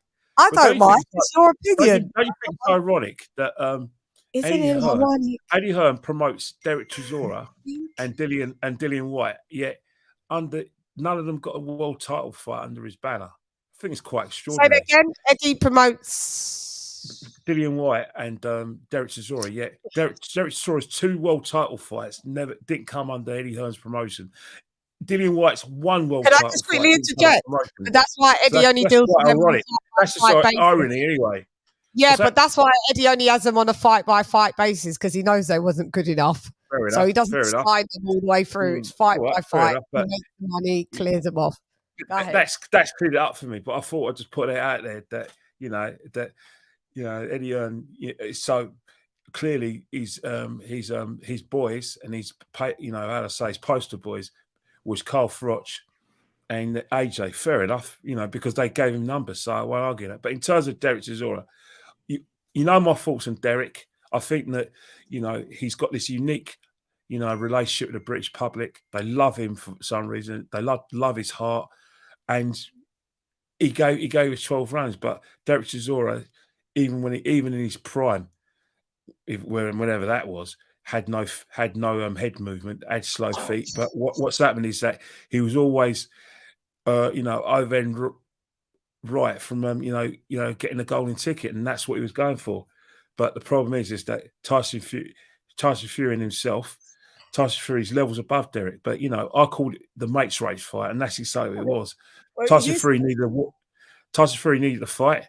Wants to keep it ticking over. He's probably got ADHD. Derek Chisora went, yeah, mate, no problem, mate. And that's what it was. It was just giving his mate a workout. What I'm laughing at is Derek Chisora. You said when Derek Chisora is in his prime, whatever that was. Well, please enlighten me. Please enlighten me, because he's 38 years old, and what's it? He was full 39 this month. Yeah, it's 39 this month. He fought Vitality, and they've been retired for 50. He's been retired for 15 years. Yeah. Well, 10 years ago, Derek Chisora lost 3 fights in a row. So, don't want to be like the bearer of bad news, but I have to ask those sort of questions, of Derek. But one thing about Derek, the British public love the guy. They absolutely love him. We love him. We do. Yeah, and I was saying to her, do you think he should retire now? well, the thing with Derek Chisora's got the personality to do anything he wants to, especially in the entertainment business. Right. You know, he can go on. I'm a celebrity. Get me out of here next year. That he'd be good at. He'll be excellent in that. He Mm-hmm. could go on. He can go on Celebrity Big Brother whenever if that ever comes back. So there's loads of Derek Chisora will always earn money because he's a character, and the fact that he's entertainment, he's got the personality to do something. And there's no doubt Derek Chisora, you can definitely get him in on as a panelist. No, Derek Chisora, you can get him on DAZN, you can get him on BT Sport to analyse a fight. I don't know. That I think Frank, I don't know. It was a bit traumatic seeing Frank Bruno do it, so I don't think I can handle seeing Derek do it. I know. And you know, I'd rather Derek Chisora do something like I'm a secretary, get me out of here, or just me too. Maybe do a bit of punditry for the boxing. I don't see a reason why not. He's got the experience. You know, he's fought big fights. We discussed it last week that his resume itself says that he's been with big fighters, so he can easily analyse their strengths and weaknesses. So there's a future for Derek outside boxing. But for the Goobies, but the thing with Derek is that as long as there's a fight out there, and as long as he's happy to be the gatekeeper, he ain't going to stop. He won't stop fighting until boxing stops him. And sadly, that's going to be serious injury. So Simple. you should, so is that a no? Is that a no? Go ahead, Kenny. I was asking Ken, is that a yes? Or I think Derek Chisora will carry on fighting because he won't stop. He has to be. You think he should retire though? Do you think? Yeah, of course, 100%. I think he'll retire, but he won't. He won't. Yeah, can't see it happening. Yeah, he won't be allowed to. For a start, he won't be allowed to because someone like Eddie Earn, and will always have his number whenever he thinks, "Oh, come on, I need a bit of help here. I need to put some bums on the seats." He'll fight on. He'll fight well into it. He'll fight when in 2 years' time we're going to still be talking about Derek Chisora fight, who could be on his 15th loss by then, but we'll be still talking about him.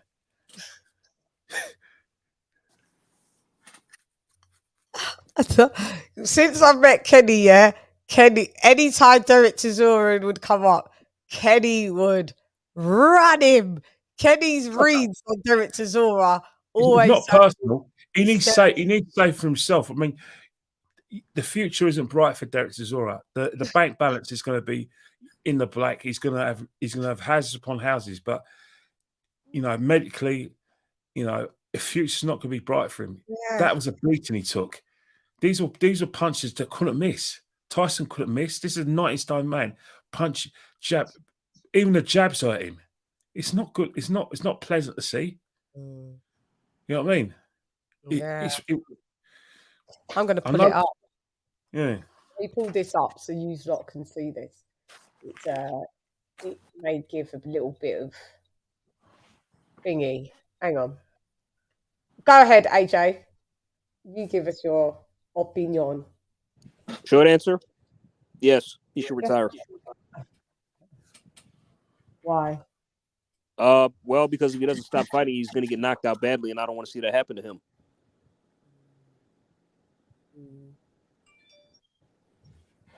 Yeah, but it's like Kenny said, it's like he can only stop himself. He's going to keep fighting. So if eventually it happens, he's gonna get chinned by somebody. And I just don't want to see him go out like that. I just want to just, even though he's been losing, he hasn't been knocked out. Well, he just got stopped in this fight, but right.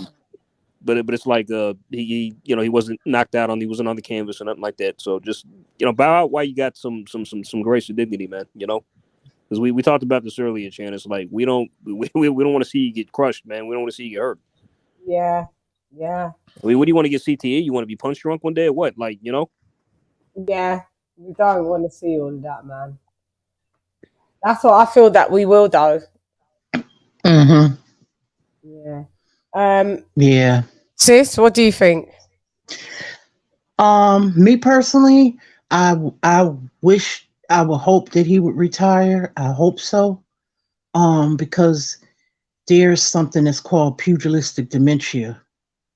Mm. And I would hate to see that Mhm. because there's so many fighters that are no longer fighting, you know, they're retired and they have that, and it's just not pleasant to see that. And then, you know, they have to pay for their you know, insurance and everything.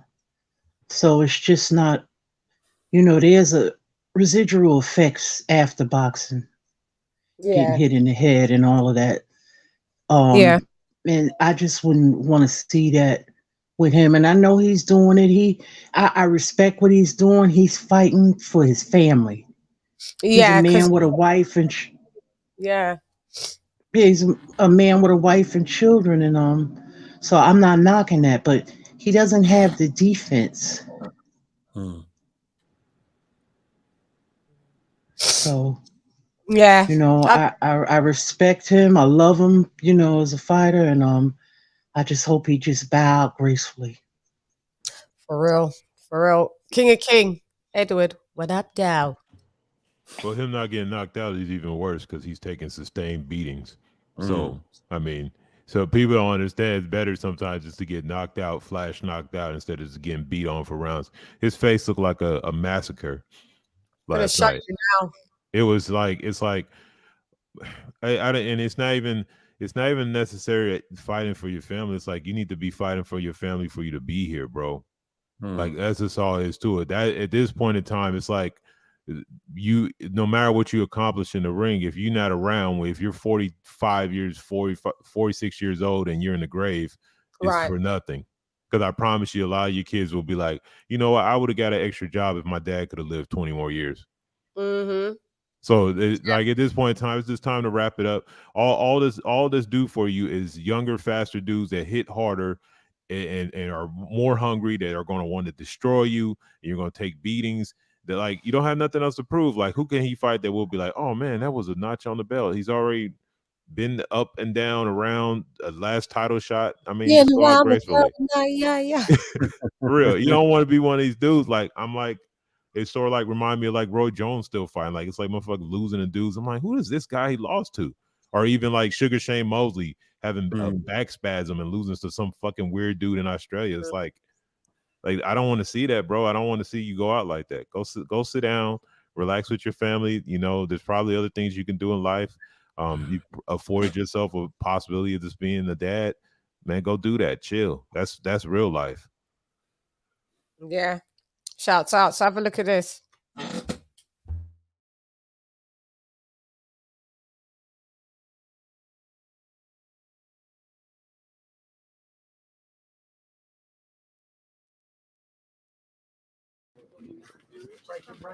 Oh. Prince, do you want a beef burger? 5 guys. You sure? I did. I came over to see Derek and make sure he's all right. I come over for a... You're not vegan. Get out of here, man. Someone give him a beef burger. He's a vegan. Almost 10 years, man. 10 years, and how are you finding it? It's good, man. No, that's right. I was a pescatarian for about 3 days and jacked it. I need meat. Huh? It's a man who eats fish. You know, I would enjoy this burger, but my fucking jaw is hurting. I'm not surprised. My jaw is hurting. Cheers, Al. Cheers, bro. Appreciate it. Cheers. Come on, cheers.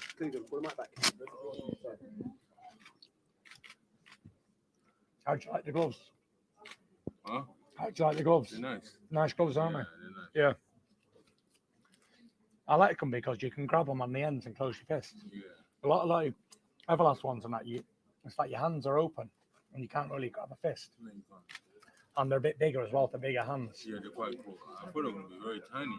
No, the big gloves. They're like XLs. I wore them Everlast ones a lot and I break my hands What's in them. this Netflix? No. Where is Netflix? They're not here, are they? They are. Yes. Okay. What's next, Del? Go home and heal. Yeah. 100%. Go home and heal, and that's it. How does it feel down this trilogy is complete? Feels great.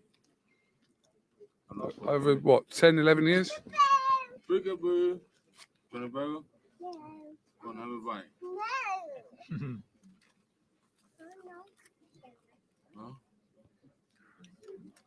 Santa Claus coming to you soon. No, he's not. Have you been being good? He's a big girl. Any more kids coming down? I need my Any wife more to hang kids? out. I need your wife. I need my wife to hang out with your wife.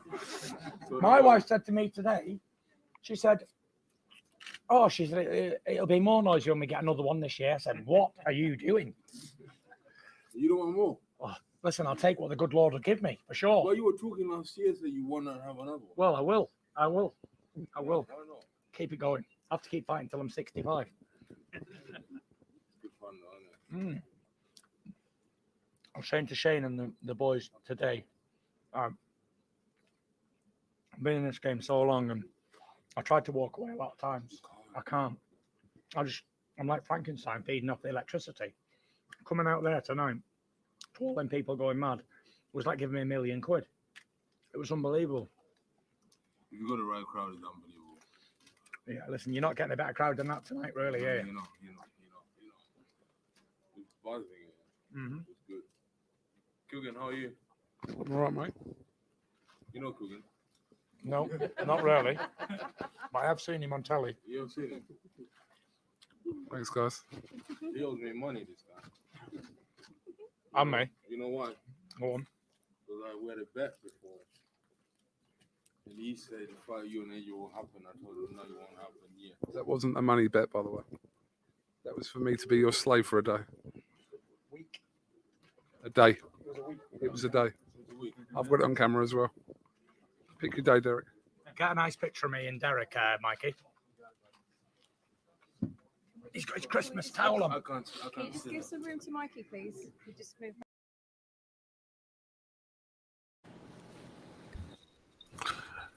I mean, he needs to get to a hospital. He's like, man. It's just sad. This real. one I wanted to show you on as well, but these a lot a bit funny. Shouts out to Seconds Out. Well, I'll just have to show you the snippet and I'll tell you it's not for educational purposes. Solomon. Yeah, all that was just to make Tyson Fury look good. But I agree. Fury, no, but what I noticed is, I'm going to tell the truth. Tyson Fury looked like he felt bad. He did, and the worst part about it is I'm not going to go unnoticed that Chisora's face was so fucked up he couldn't even bite that He food. couldn't eat his burger. He couldn't even eat it. And Like, that's that was a no. I'm gonna be honest. That to me is like low key partly the real Tyson Fury because he was concerned. You could see it in his face. He was trying to. I've seen people do that. He was trying to make him laugh and get. Oh yeah, we know we're all hurt and stuff, but he couldn't get it from him. He was too sad. battered. His mate. He come. Yeah, and that's the. Yeah, I'm talking about the media. No, that was no shit. That was real. He was concerned, and he was trying to make other little bits of conversation. He was concerned about his pal. He didn't really want to do that to his pal. And anyone that you don't see Tyson Fury go off and do that. Do you know what I mean? Because Tyson Fury and Del Boy, they've been friends on a long time. Very long time. I saw he had 3 fights. It was sad. It was sad for him. This one, I want you guys to have a little look. This is the one that I had to before the rewatch. This one made me have tear on my face, and I was like, "Damn it! I've just done my makeup," and a tear came out. Got the makeup. It was like that. Dab. It was this one. Hopefully, he doesn't do it again. I'll show you. Still, man. Yeah. Gotta let it go, mate. There we go. Is that the one? Okay.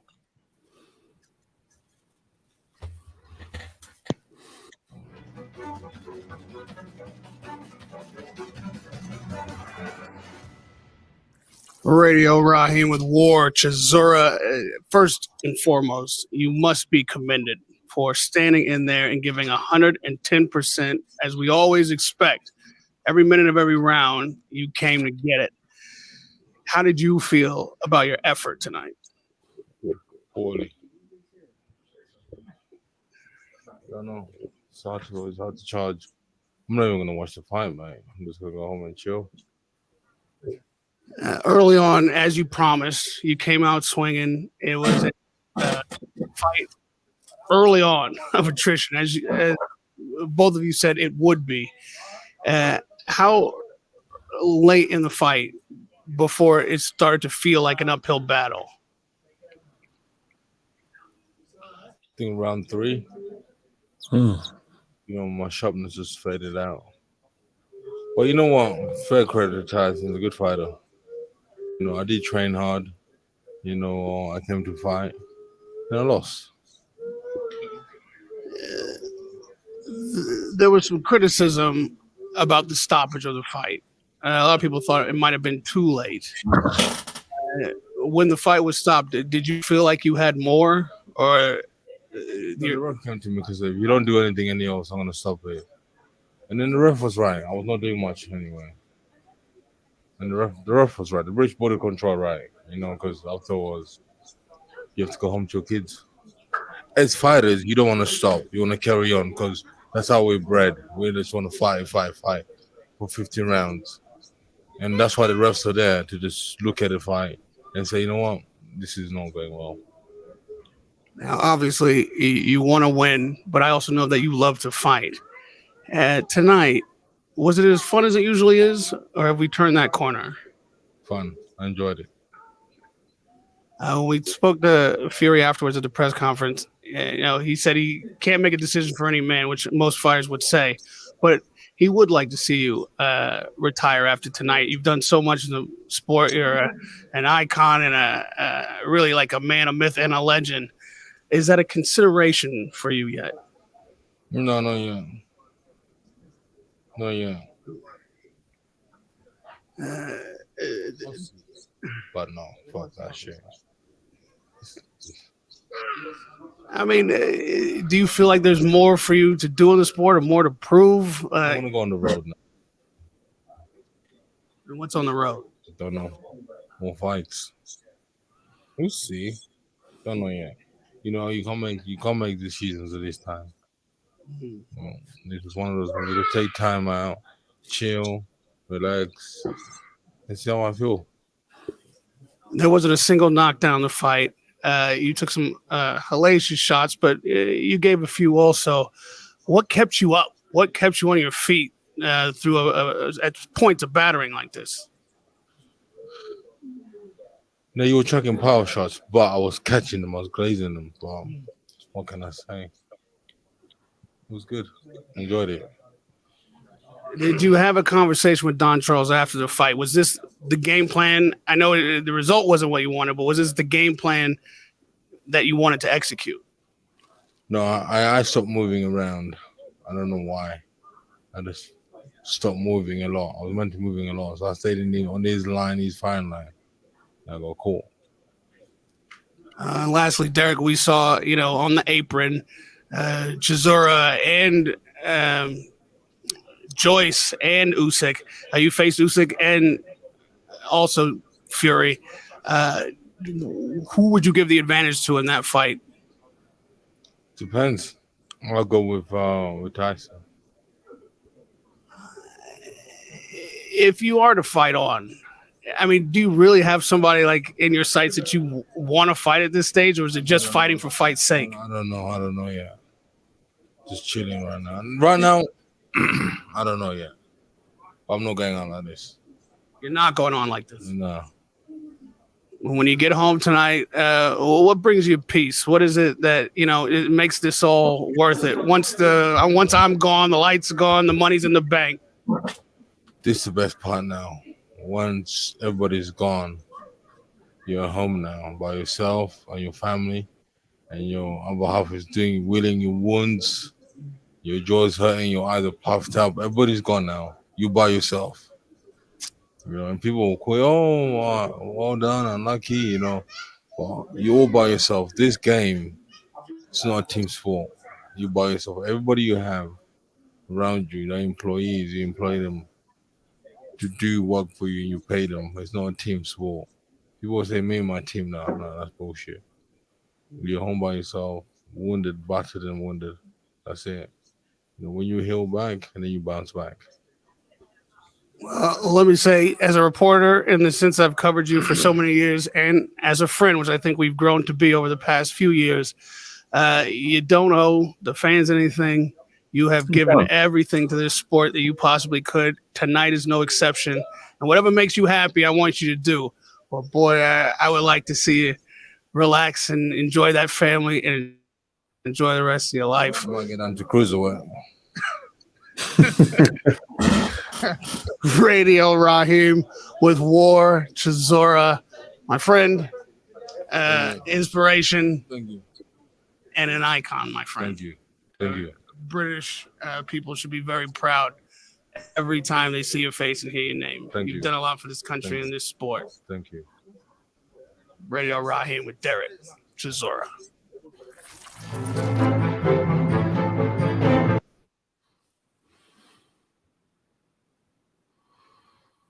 I don't understand why that makes me tear up.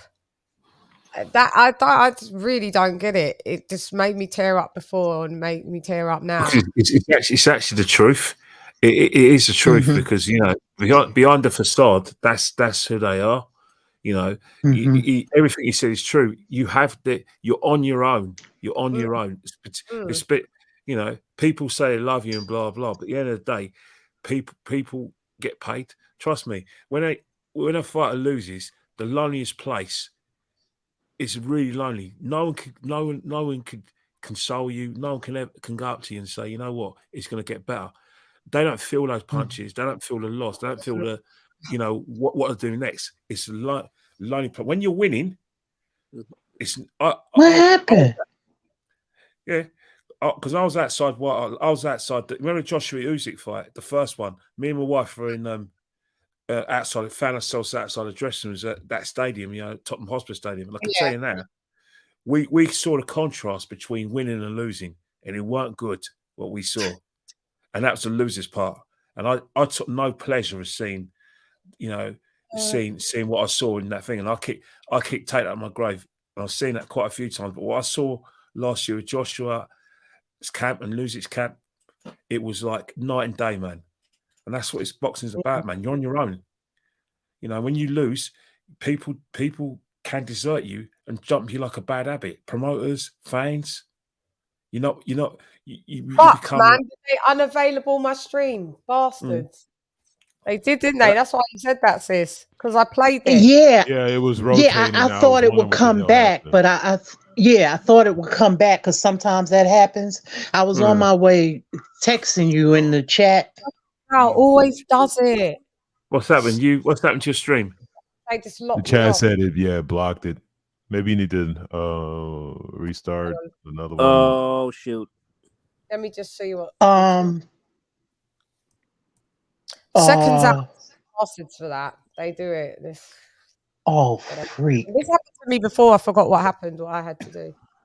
Yes, but before, remember it happened and it came back on. Came back, didn't I?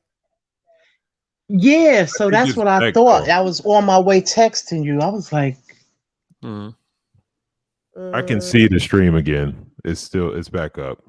I'm back up. Okay, good. Yeah. Good. Let me put it back on. So they'll just claim whatever they want to claim. I don't really care. Oh, it is on. What a dummy. Yeah, it paused it for a second, but maybe they realized they fucked up. Yeah, because they know that we're going to be talking more commentary. So technically, it shouldn't just lock it off. You're supposed to. You've got more commentary than what you're showing. But seconds out, fucking Danny fucks and. Yeah, those media channels. Yeah. That was rough to watch. I don't like when I remember Joe Rogan said after a fight when guys got knocked out, he was like, "I'm not interviewing guys after fights anymore because it's like Chisora is like he's trying to be accommodating, but it's just like, man, have some tact. You bitches are so worried about fucking content. This motherfucker needed to be in a bed somewhere. I mean, what the fuck is he sitting there in a chair talking to you? And you just asking him the most obvious fucking questions in the world. That shit to me, that's just fucking. That's you. Oh, I'm your friend. If you were your friend, you should have been like, "Yo, cut this, man." Like this dude, like now he just talking. You can tell, like I don't know if he talks like that. No, he doesn't, because I've seen Chisora talk. I've watched Chisora since he was talking shit to that light skinned dude with the braids. I can't remember his name, but David Hay. David Hay. I've yeah. known him since like I've been paying attention to him back since then, and it's obvious, man. He was deflated, and it's just like he's sitting there talking, trying to drudge it. Oh, well, what made you think? Like, man, shut up, bro. Just shut up. Like, damn, none of that content was worth any of us saying. You could have fucking like, man, maybe you need to go get checked out or go spend some time with your kids, man. Like that shit was so lame. I hate that crap. That was it's just the fact of just how his face was under the glasses. It started to bleed. Yeah. You It's like he was I'm low key waiting for him just to fall over. Like that's just crap, man. Like his mouth can't open, and you know it's swollen. He needs to go to the hospital, and it's just the fact that I know what you're saying, Edward, about he don't get the camera out of his face or whatever. But those words were quite touching words. That's why I think, because he is a legend to us in the UK, and he is an icon to us in the UK. Whether you good, bad, or indifferent, whatever you think about Derek Chisora, he comes and he brings the war, and he's put himself on the line for for great boxing nights. And I think it was just endearing that Radio Raheem, as an American, noticed that what he kind of means to us, and it just made me sad just to hear those words, match it with those visuals, and excuse me, my bad. I feel like he's that too. He's that too, an icon, legend. He should be considered that here, but I know you don't really fight here. But it's at the end of the day, it's boxing. So I can't separate, because I enjoy boxing from all over. So that's the way I look at it. You know what? The fact is that I think that it was a fact that he was fighting for a world title. I think we all knew it wasn't going to happen. But when you fight in a world title, I think, and the big stage where everyone's watching you, he's upset at the loss, but he's probably upset at the performance as well. He feels that he let himself down because the whole world was watching. And his kids are there and everything, man. Kids are there. So but the thing about it is that as the empathy we have for him now, I could tell you, talk to him about 2 or 3 weeks' time, he's going to want another fight. What I mean? He wants to fight. Yeah, and that's the thing, and that's the thing. And you say boxers need to be safe for themselves, but look at the first interview you showed was Tyson Fury. He was not only was he showing concern for Derek Chisora, he's actually telling the truth about, I can't give up. I need all this. I need that limelight. That was him. That was a real Tyson. Not the Tyson who goes, "Hey, baby," that was Tyson. You know what I mean? Yeah, that's exactly what I noticed. Yeah. Wow, man. Yeah. So when I saw that, I just said to myself, Derek, man, come on. Like what Kenny said, you can do so much other different stuff, even within the sport. Pundit, he'll always have work. He'll always be at functions, boxing functions. He'll always be able to do that. He could do little exhibitions as well. You could do, there's loads of different things that he can do within the sport, and because he's never they're ever gonna tell him to piss off and don't come back, are they? I mean, he's like Kenny said, he's a character.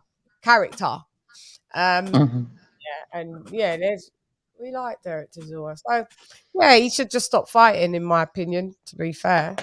He needs to stop fighting. Yeah. But like I said, he said, I'm gonna do a tour. I'm going to move down to cruiserweight. He's silly. But he said he's going to do a tour. I mean, he probably, if you want to do a tour when it's like bum of the week tour or bum of the month tour where you're just knocking out cans, yeah, then cool. And you can get some, I don't know how much money you're going to be getting for that. Then you have disrespected Eddie Hearn all of a sudden on DAZN, saying that DAZN's not repping or whatever. I can't remember what he was saying. And, you know, he said some stuff about DAZN. Yeah, but Eddie managed him on the next and in the next 6 months time. I bet he's fighting on Eddie's shows. I know. No, you know, yeah, probably. But don't you think that the promoters are going to stop? It's the paydays is going to run out, isn't they? Thing is that, you know, one of the things we talked about was, you know, we were critical of Dan Dubois. You know, we talked about Fabio Wardley. You know, as perverse as it sounds, you know, compared to you know, like I said, Ortiz, Derek's only 30. He's only 39. He's not 40 yet. You know, whether he like they'll be on the phone to him. He'll be getting texts. He'll be getting WhatsApps. You know, offering and dangling that carrot, and he'll say yes. You know, I can think of a few fights against some up and coming heavyweights in this country and in Europe that he, you know, that he will take the call, trains higher, and think right, cha-ching. I can't see him. The temptation is too strong. He's clearly like Tyson Fury, can't live without boxing. You know, the adulation, the crowd. Diversify. Just you can still be in boxing without fighting. I don't know what it's like to be a boxer and not box. So I can't. You know, you talk about you know, I'm a football fan, as everyone knows. Yeah. You know, you ask great managers what's their biggest buzz. Oh, playing, go to training in the dressing room with my mates, playing football. And it's the same with boxers. You know, you know, they don't want to give up. You know, the only time they're going to give up is if there's medical advice, and they still get a third opinion. They want a second opinion. Yeah. Well, we can bring it on for your football thing now. We went quite long with this. No, definitely, because, you know, whether we like it or not, as much as we hate Tyson Fury, well, I love him, but the fact is that we say he's an attention seeker, an attention whore, but we keep talking about him. Yeah, and we saw a nice side of him. I did see that. You know, the thing is that. Sorry, that was an accident. No, but I think that's the thing with boxing is that with these people like Tyson Fury, James Chisoras, you just can't ignore them. They're one of the people that, even if you ignore them, they're sort of people get in your face, shout and scream, and you've got to take notice of them. You know what I mean? Kind of. Yeah. To be fair. They like the characters, isn't it? So whether you like good, bad, or indifferent, UK, we love a character. We don't care about if that character's entertaining. Doesn't matter whether they lost about 13 fights or whether they're unbeaten. We love it. We love characters in this country because to the extent. Let's face it. Let's be honest. We're very boring. We're a very boring country. Not like the United States where, you know, you've got Hollywood, Broadway. You know, like daytime TV, everything, Netflix. You know, we love all the entertainment. You guys everything over here fake. Yeah, but the thing is, everything over here is real and boring. So we need some middle ground. Yeah, it's real and boring. Well, you know what, Kenny over here, they love you, and when they done with you, they get rid of you like a pair of dirty drawers. Yeah. Oh yeah, definitely, mate. Definitely. I could just imagine that. You know, but that's the thing about it is that, you know, when you're in a successful country where, you know, you've got a lot of Hollywood stars and you've got people in the stars, you know, there's nothing worse in a country like America where success is everything. Nothing worse than a fading star, or what we call in this country a has been.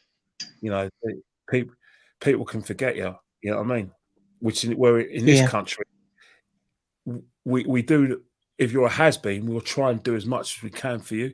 We'll try and, you know, give you a career because as a, you know, payback, gratitude, but kick you to the curb.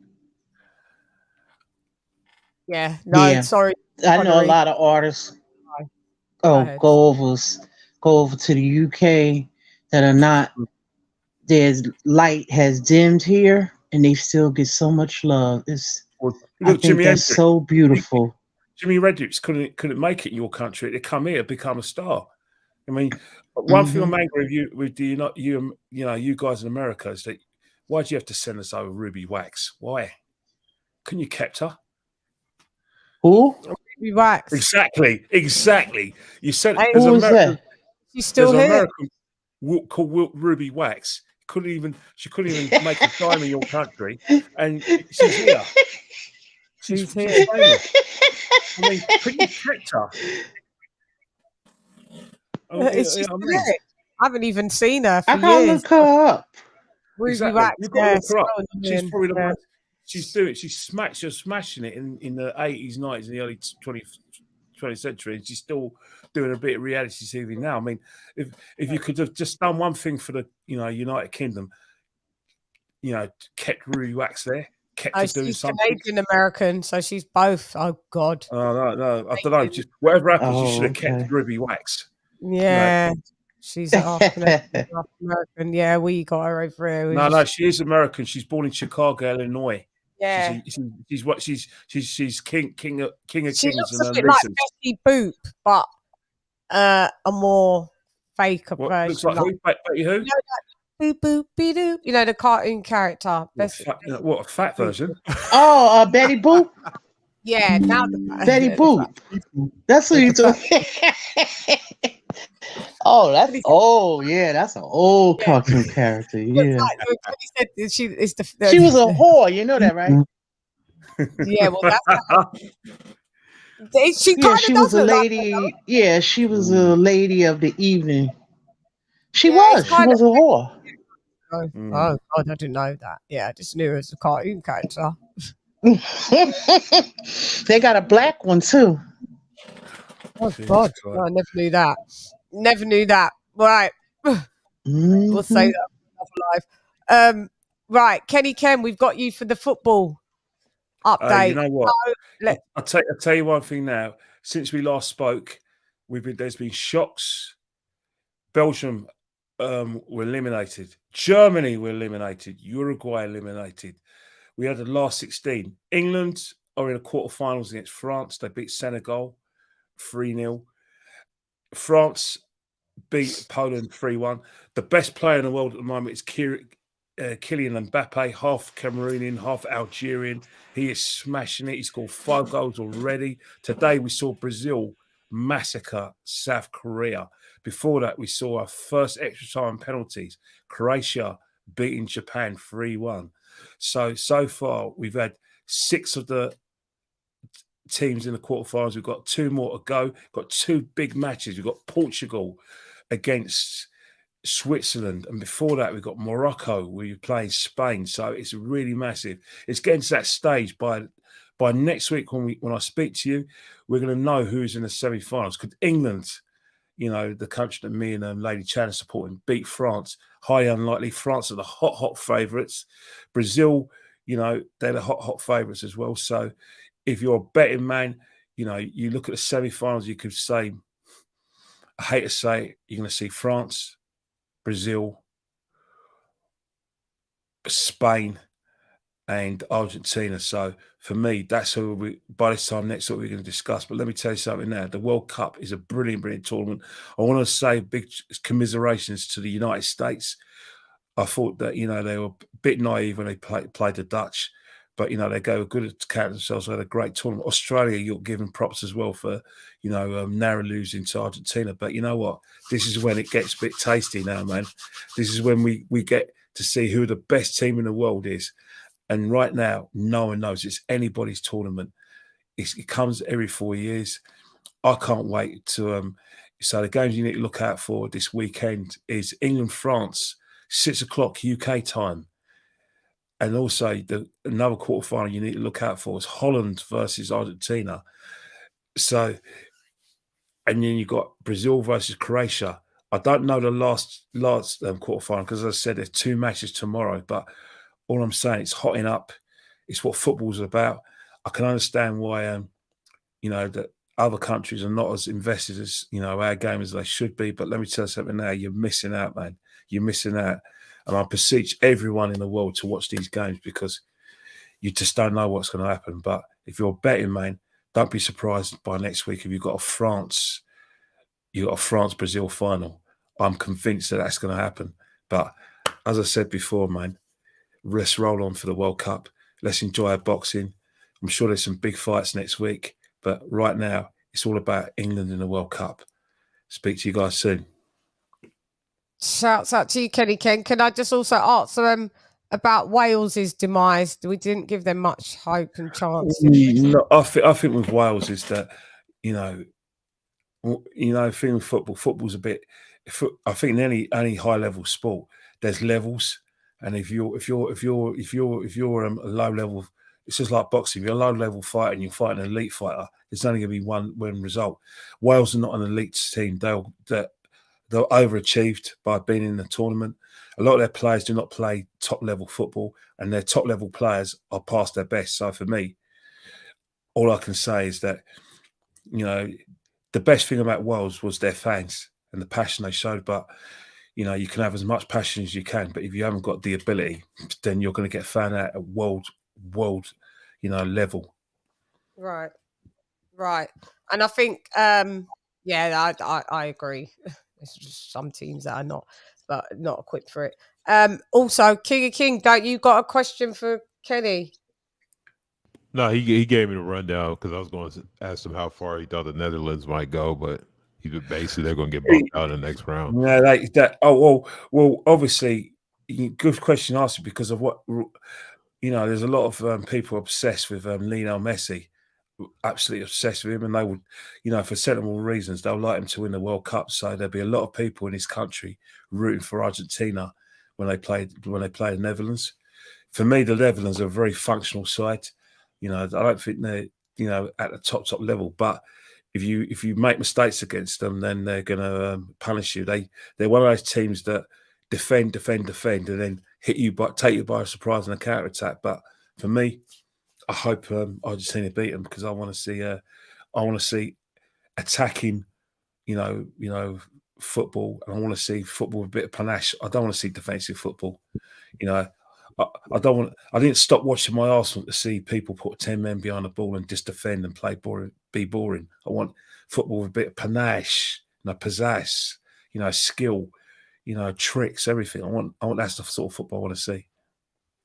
Shouts out to you. Anyone else got any questions for Kenny Ken in the building with the World Cup news? Because Arsenal fan TV Kenny Ken. No, hello, Sammy. I no longer work with AFTV. I was on there before, but you know, it's not a channel that I want to be part of. It's too commercial for me, and I thought, you know, if you're going to be for the fans, by the fans, then you have to preach that. You know, you don't change because the sponsors are coming, and you're getting yourself on Sky TV. You know, you're either a fan channel or you're not.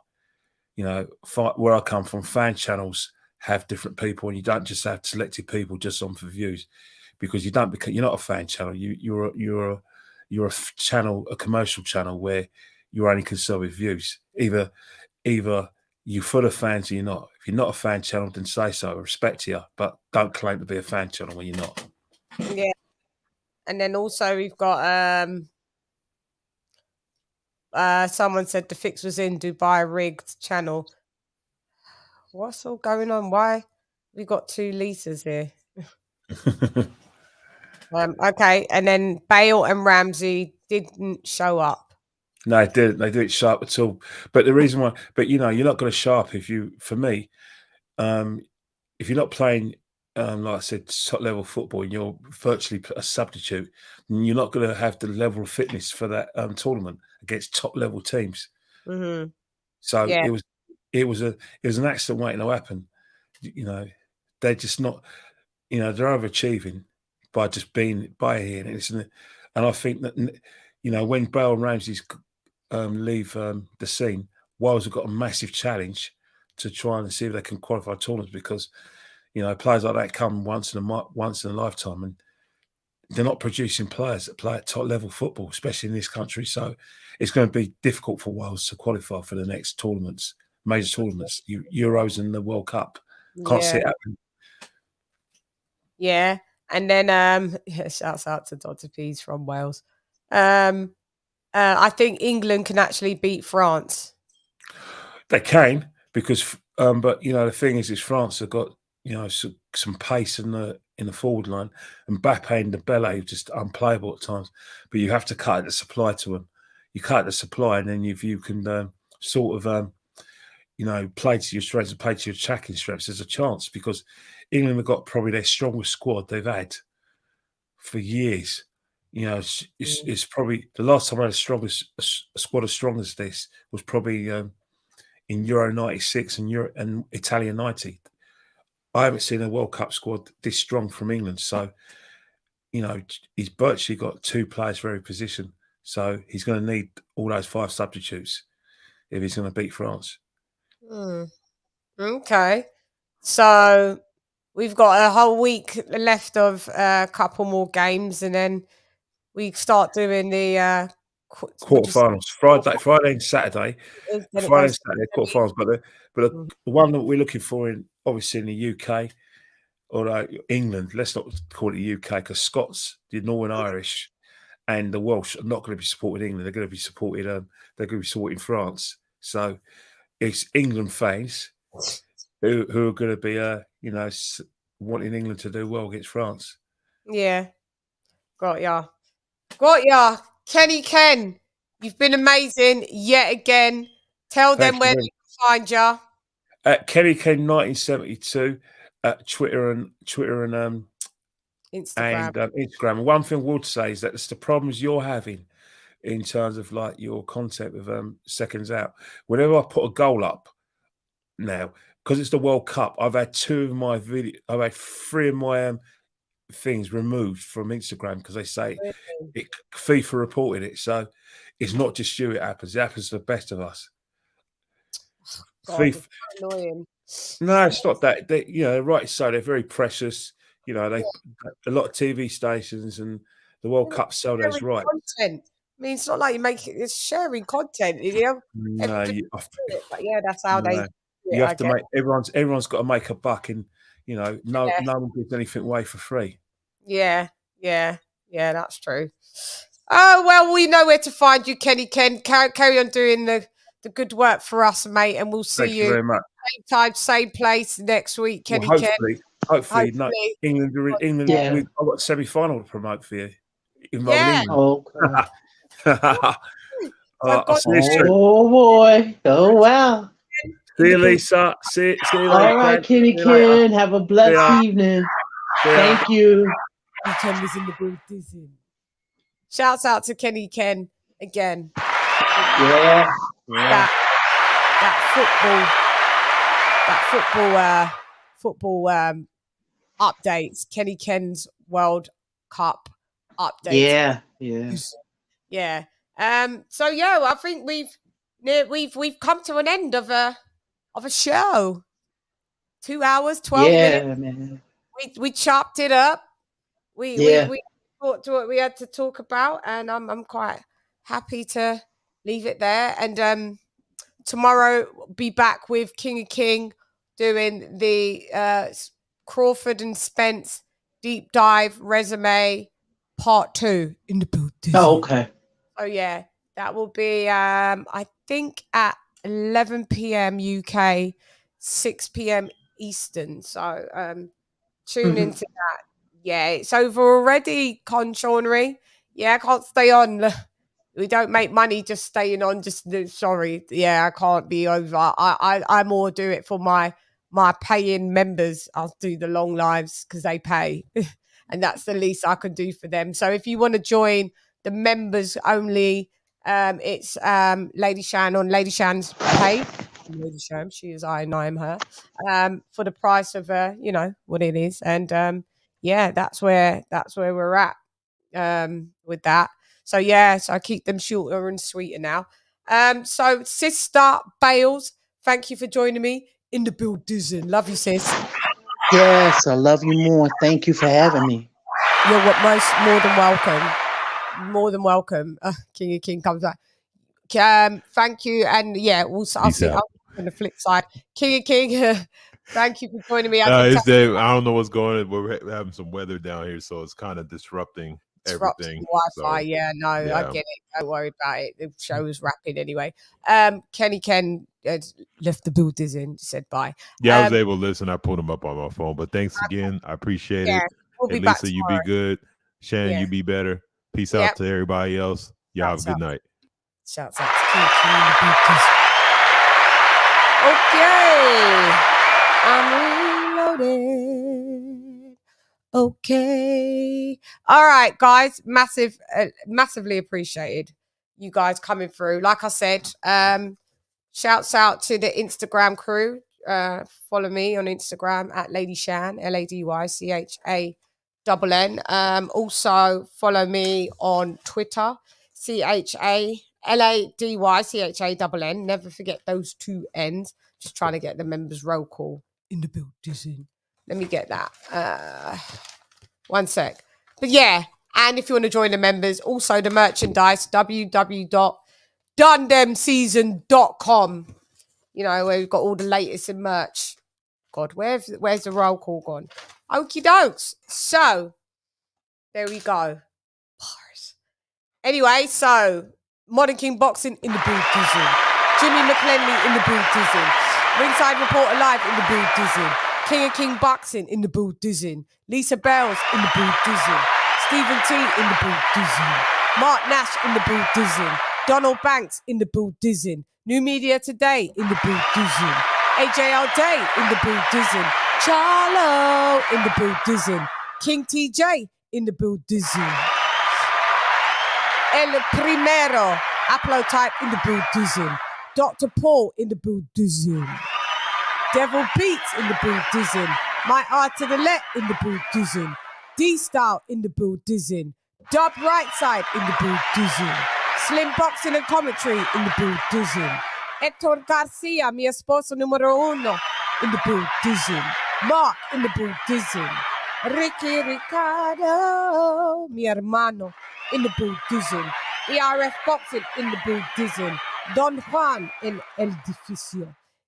Ivo in the Uzdania. And Ben Adams in the building. That's right. So, as you know, we're for the truth. This channel is about the truth, the whole truth, enough about the truth, so help me. Colonel Jessup, did you order the code red? You don't have to answer that question. I'll answer the question. You want answers? I think I'm entitled. You want answers? I want the truth! You can't handle the truth! Yeah, we handle the truth, because knowledge is... Knowledge is key! So it for Guan. So if it Guan, not what I see nothing because nothing not a Guan. Lock off your eyes, cost me, make you cough. When they like them and them they like we. Them not like me, some me not like them. Man, I figure set this straight and clarify. Put fire upon a pagan, aim for the cranium. Turn off the news, there's a bag of lies. Roast raid man, wanna inform up, fun Babylon and every one of them dirty guys. And if they wanna go around the order, I guarantee somebody's dropping flight. Captain of the ship. Peter, seal the doors to this room. No entry without my authorization. Doors are sealed. We deal with stats, facts, and data. Tell them data. Computer, establish a security code for access to all functions previously transferred to bridge. Enter code. 173467321 Charlie 32 789777 643 Tango 732 Victor 73117888 732 476789764376 lock. Security code intact for all specified inquiries and orders. We be cruising out.